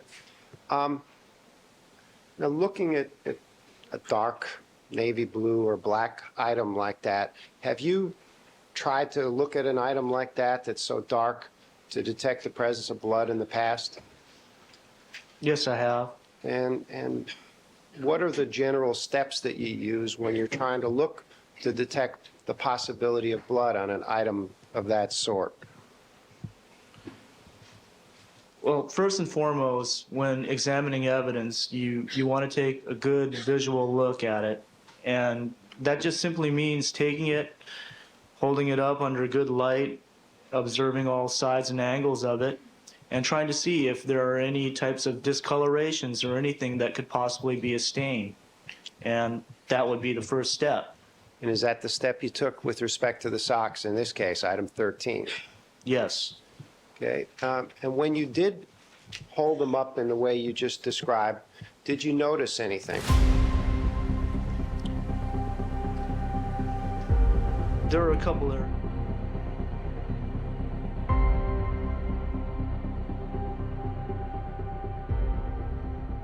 If I'm thinking about that, how am I going to listen to the testimony? Proceed.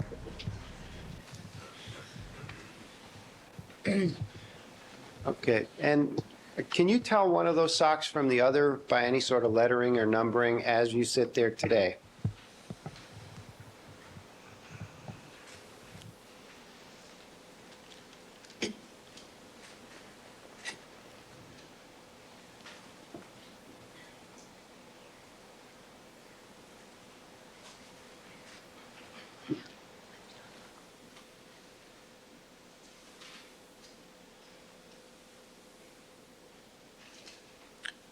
There what appears to be different individuals' markings on the socks. And those markings were not on there when you examined them on August 4th? No. Okay. Would you hold up, just pick either of those socks if you would, and just show the jury how you examined them visually? Well, I can't pick up and show them. What I did was I laid them out flat, and I carefully looked them over. I could hold it up to you, to the jury like this.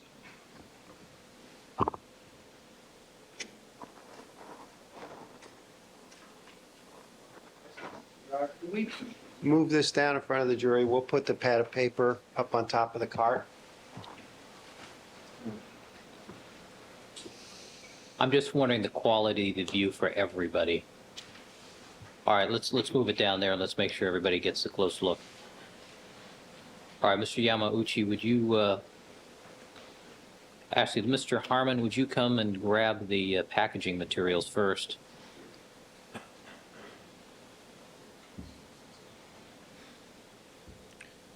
Yes, it is. All right, and Mr. Yamauchi, would you transfer the socks on the paper, please?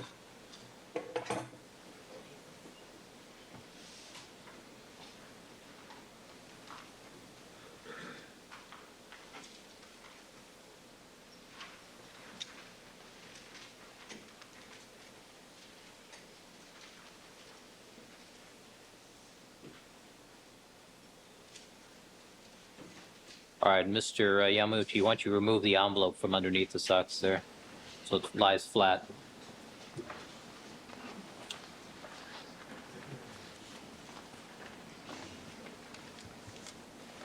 Mr. Harmon. Thank you, Your Honor. Mr. Yamauchi, would you just pick up whichever of those socks you feel and show the jury how you examined them?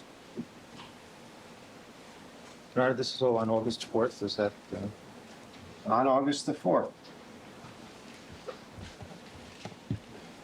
I laid them out flat, just like this, and I tried to take a good, careful look at it and note any discolorations for a phenolphthalein test. And again, that's that preliminary blood screening test I talked about earlier.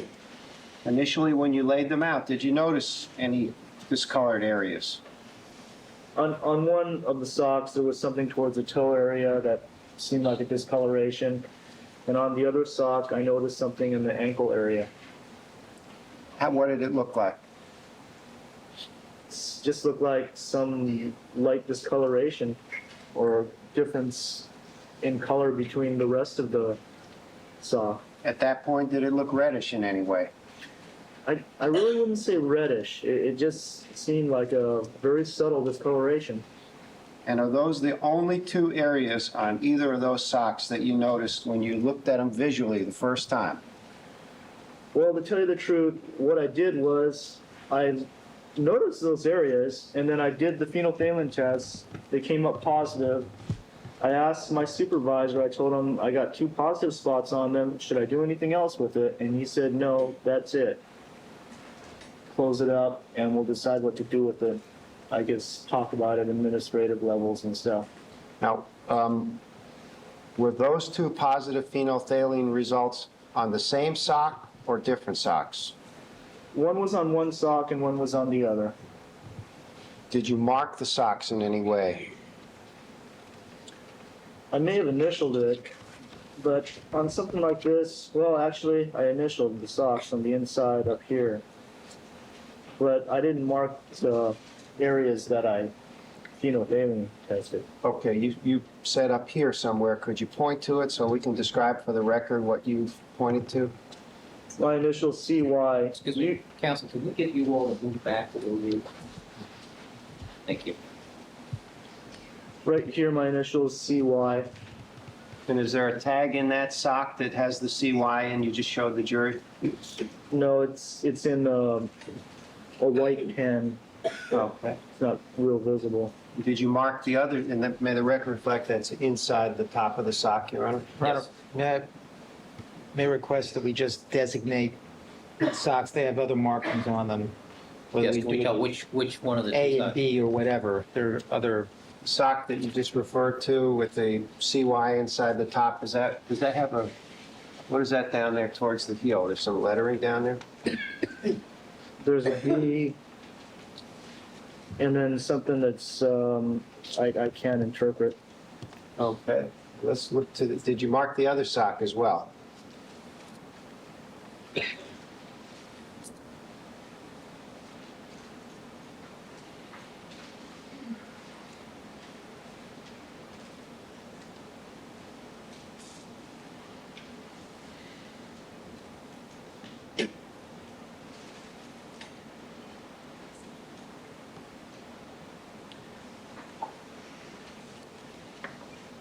Well, I'm not exactly sure those are my initials. One of the problems with this is when you've got a dark surface, we have this white pen that we write with, and it's often very difficult to get legible in certain instances.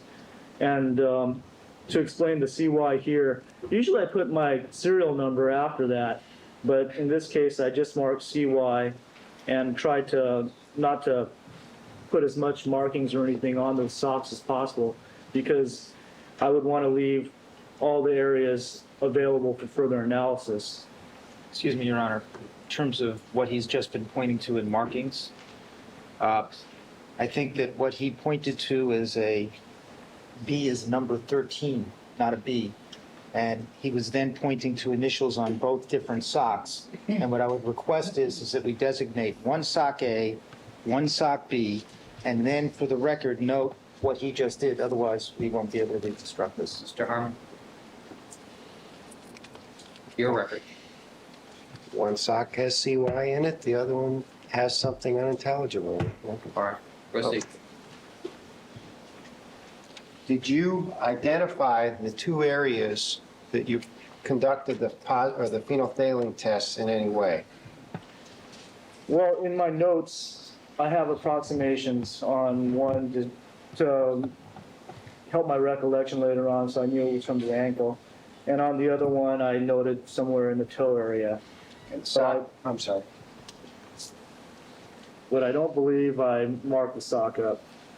And I don't see anything on the sock in those particular areas. Now, what I'd like you to do, Mr. Yamauchi, is look very carefully and perhaps hold up the sock that you have your clear initials in. And look at all those little holes in there, if you would. Both sides.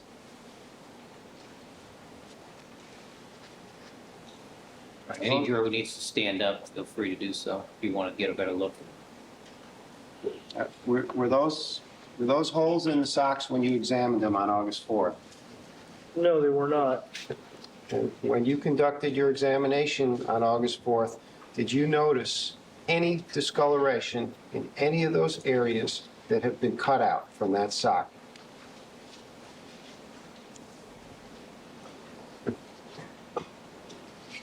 Well, like I indicated before, I marked that in an ankle area of one and on a toe area of another, there were discolorations. All right, ladies and gentlemen, when we're concluded with this, what I'll have the witness do is move to each part of the jury box and display the sock for you. Your Honor, I'd ask that the witness indicate which of these two socks he just testified about. I think Mr. Harmon characterized it in his question. Counsel, would you step back, please? Thank you. But if he was pointing at socks, I mean, you reckon- Counsel, if you listen to the question, it was directed to the one with his initials in it. Proceed. Now, the sock with CY up inside, the one that has it clearly in there, how many cutout areas do you see in that sock?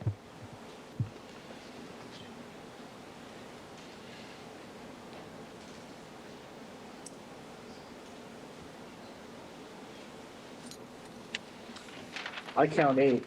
Did you notice any signs of discoloration in any of those areas on the sock when you examined it on August 4th?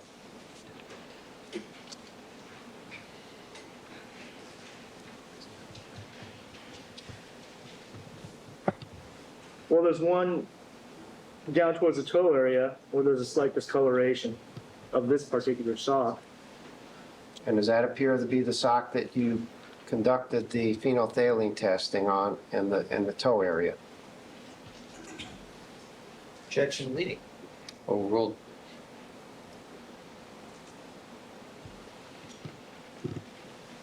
Yes, I think that's consistent with my notes. It would be some discoloration down towards the toe area. In the other 7 areas where there are now holes in them, did you notice any discoloration in those areas?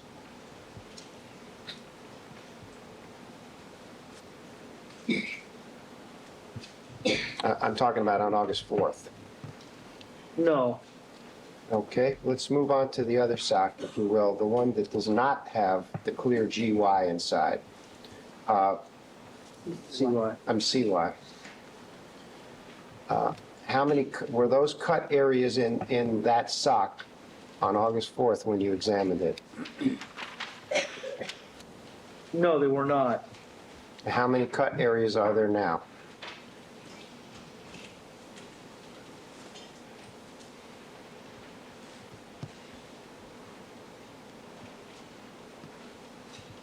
I count 5.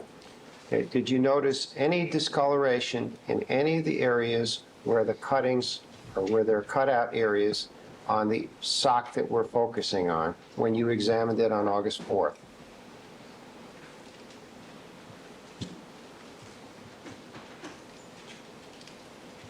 I see a discoloration in the ankle area, and there's a cutting on the edge of that, and some initials. Whose initials do you see there? It appears to be D something D, DWD or DLD. I'm not sure. Does that appear to be, or does that sock appear to be the sock where you did the positive phenolphthalein in the ankle area? Well, that discoloration is consistent with my notes. Yes. Okay. Okay. Sure. Finish my question there. Are you done with the questions with that? With the sock? With this item, yes, Your Honor. All right. Mr. Yamauchi, with Mr. Harmon's assistance, would you move the cart down to the end of the jury box there?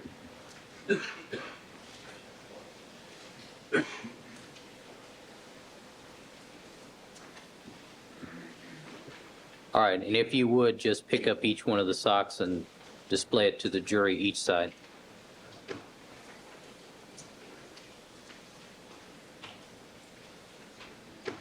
All right, if the jurors in the back row, hold on just a second. Our perspective, I make a suggestion that he holds them up, that he indicates which of the designations he's holding up. Yes. Yeah, Mr. Yamauchi, which one are you, would you tell us which one you're holding up each time you pick it up?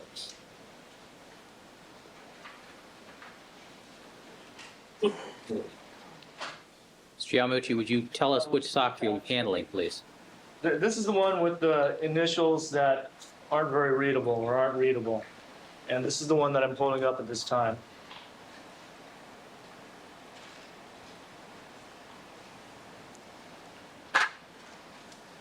And previous to that, I held up the other sock. All right. All right, let's move down to with the the initials. Yes, sorry. near end of the jury box here. Mr. Harmon? I'm sorry. Won't you assist Mr. Yamaguchi bring the card down to the bottom end here?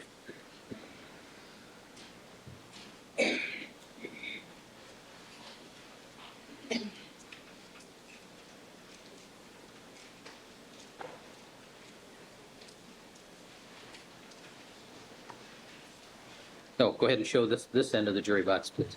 All right, this box.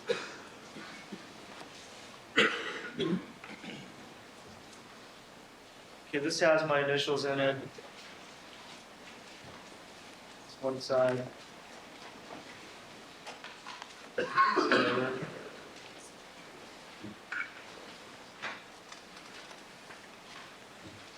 And this is the one with the initials that are not clear.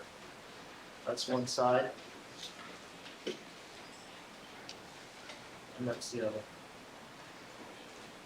All right, thank you. Mr. Harmon? Thank you, Your Honor. I think maybe we should put these away now. Can we do that? Well, Mr. Scheck, do you anticipate cross-examining on that? Well, we won't get to that. Okay, go ahead and package it back up. Okay.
Counsel, Mr. Harmon, let's wind it up.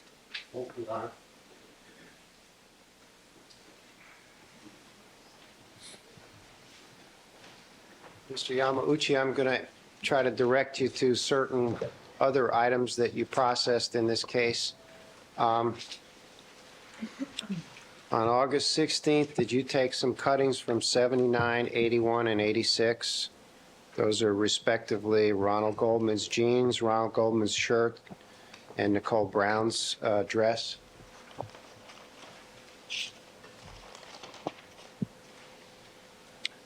Yes. Okay, and what was the purpose of taking those cuttings? They were needed as cloth exemplars. In other words, as we use exemplars for bloods for individuals, clothing articles for the same purpose need exemplars for the trace analysis, and that's something that'll be talked about later, I believe. And what did you do with regard to those items?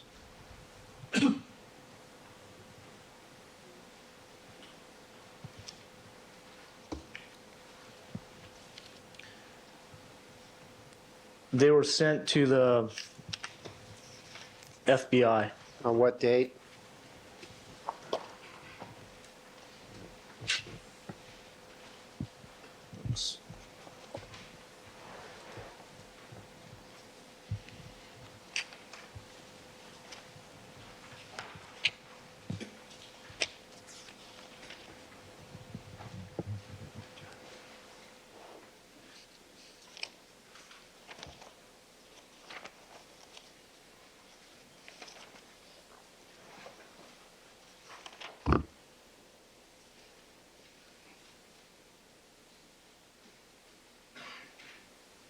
On the 16th, Of which month?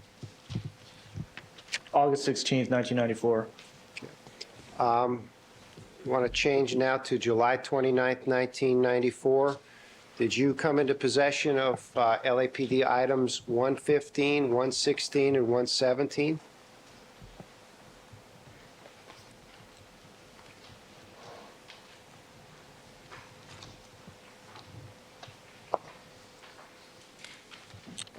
Yes. Okay, and will you describe what you did with those items?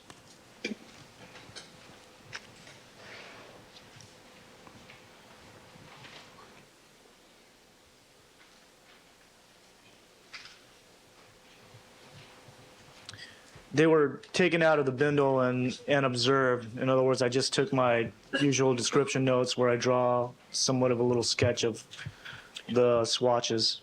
And then later on September 26, 1994, were those processed and are actually processed for shipping somewhere?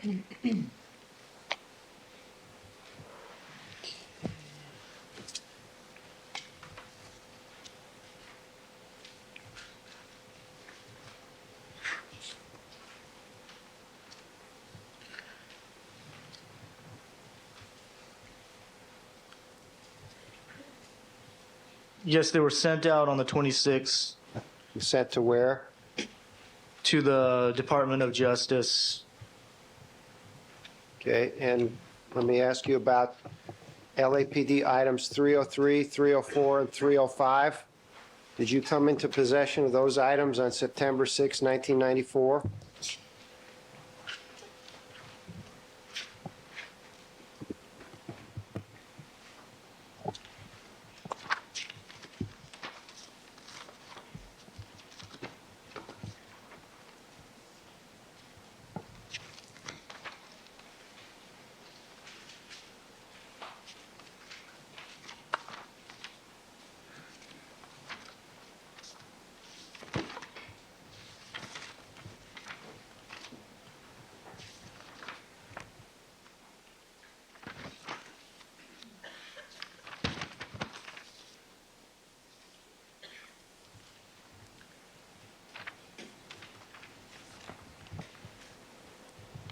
Item number 305. 303 and 304 I don't have listed for this particular date. Okay, maybe we need to look at, with the court's permission, Exhibit 177E.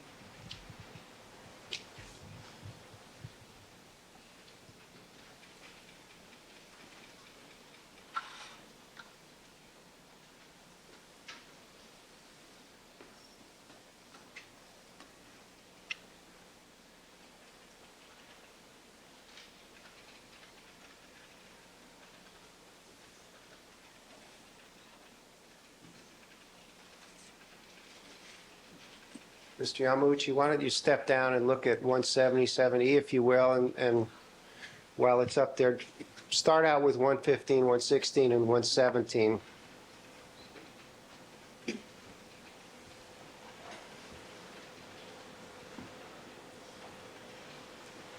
Do you recognize 115, 116, 117 as the items that were sent to DOJ on September 26, 1994?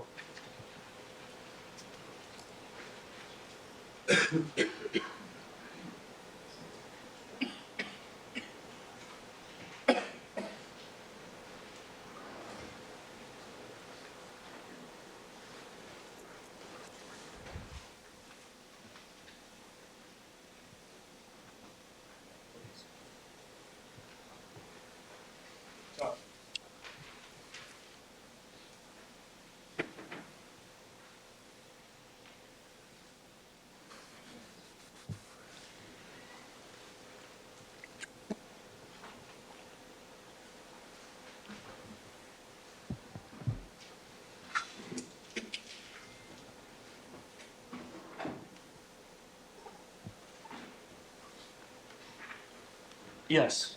Okay, and how about 303, 304, and 305?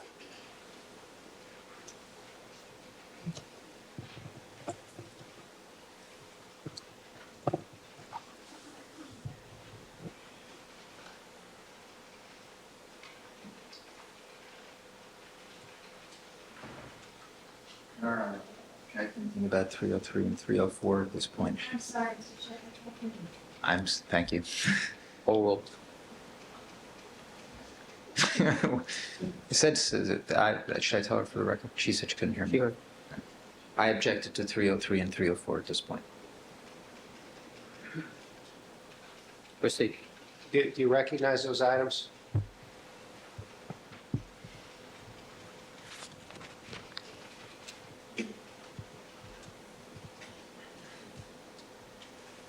Yes. And were 303 and 304 sent to DOJ on the date that's on the board, 9/26? Let me check my records. Sure.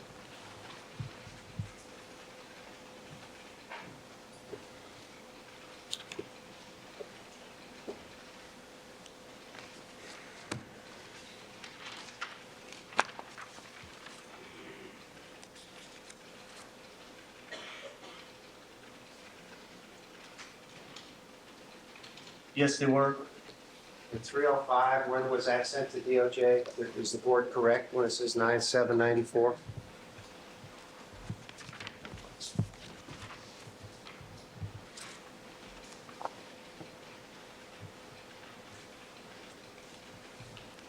Yes, the board's correct. Okay. May I have marked as people's next in order, Exhibit 285, an additional SOC examination board? Take down. All right, People's 285.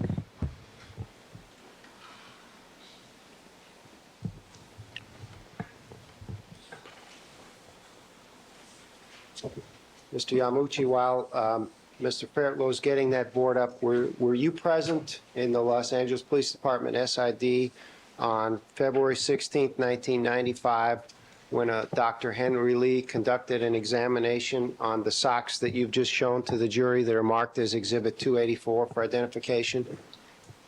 Yes, And what room was that examination conducted in? it was in our conference room. Okay, how many people were in that room, do you recall? Yeah, there were quite a few, about 9. Okay. And where did you sit with respect to where the Dr. Lee conducted his examination? Across the table.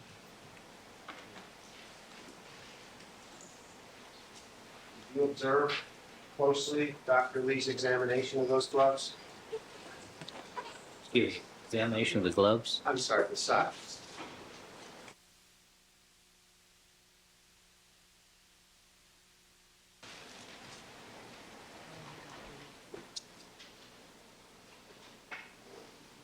You know Dr. Lee? I know of his reputation, and I met him then. And who was he working for when he conducted this examination? I understand he's retained by the defense in this case. Move to strike the legal claim. Sustained. Rephrase the question. Was he the defense consultant in this case? Yes, How long did Dr. Lee perform his examination of those socks? Well, it was over an hour.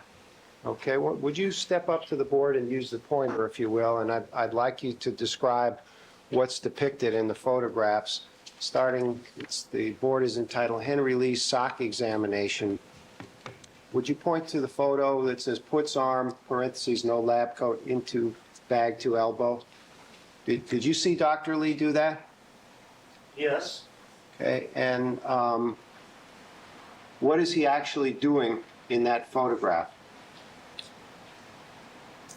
He's reaching in to grab the sock And what kind of bag was it in? or I don't know. That was a brown paper bag. I'm sorry. He was reaching in there. I don't know for what reasons. Where were the socks at the point that you see him reaching into that paper bag? The socks were in an envelope, a white envelope. And was that envelope in the bag at the time he's reaching into the bag that's shown in the photograph? No, I don't believe so. Okay. Now, the next photo shows Dr. Lee standing up, and the description under it is no lab coat or hairnet. Did Dr. Lee wear a lab coat at all during this? No, he didn't. Did he wear a hairnet? No, he didn't. Could you describe what's on the table in front of Dr. Lee, the equipment and the other items that are there in front of him? Well, there's a microscope and paper for examining stuff on. What kind of I'm sorry, what kind of microscope is that? Well, it's a general stereoscope that used low magnification to look over and observe pieces of evidence. Okay, let's just jump to the end of this for a second. It appears that in the photo on the left there where Dr. Lee's reaching in the bag, he's got gloves on, is that correct? Yes, he does. Did Dr. Lee ever change gloves during this entire 1-hour examination of both of those socks? I didn't see him change his gloves. Does that mean that he did not change his gloves? To the best of my knowledge, he didn't. Okay. Are the socks shown in the photo where Dr. Lee is standing up, the two black items down in the lower left-hand corner?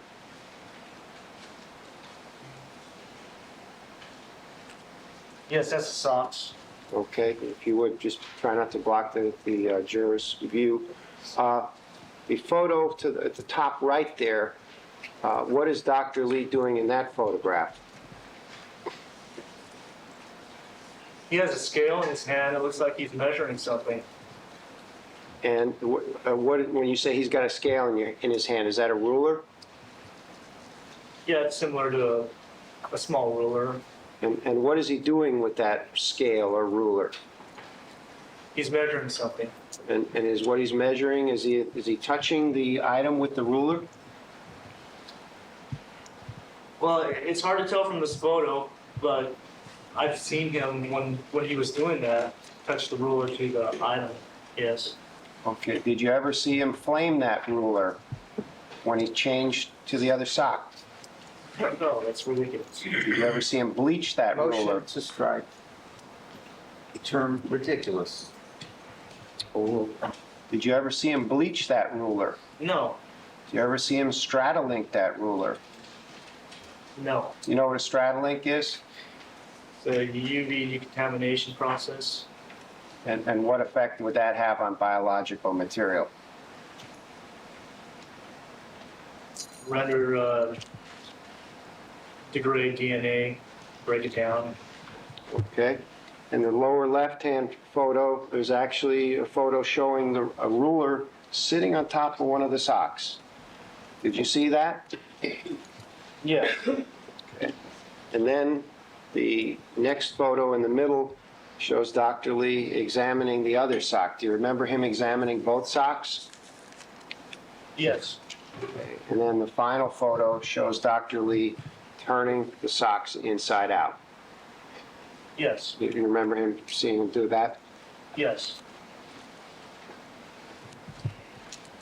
Okay. Thanks, Mr. Yamaguchi. I have no further questions, Your Honor. Do you need a, all right. I'm sorry, I got to, Show the jury, the board a little bit better. yes. I got a conflicting answer. Do you need a break now, or do you want to proceed? I'd have to show them boards. Okay, Can't start. okay.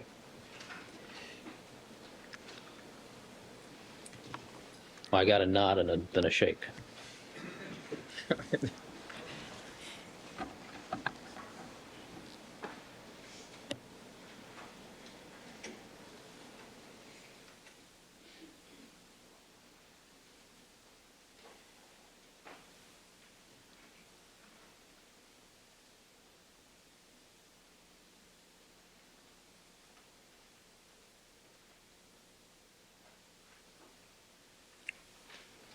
All right, thank you, Ms. Martinez, Mr. Fertlow. All right, ladies and gentlemen, we're going to take our recess for the morning session at this time. Please remember all of my admonitions to you. Don't discuss the case amongst yourselves. Do not form any opinions about the case. Don't allow anybody to communicate with you. Do not conduct any deliberations till the matter has been submitted to you. Stand in recess until 1:30. All right, Mr. Yamaguchi, you may step down. 1:30.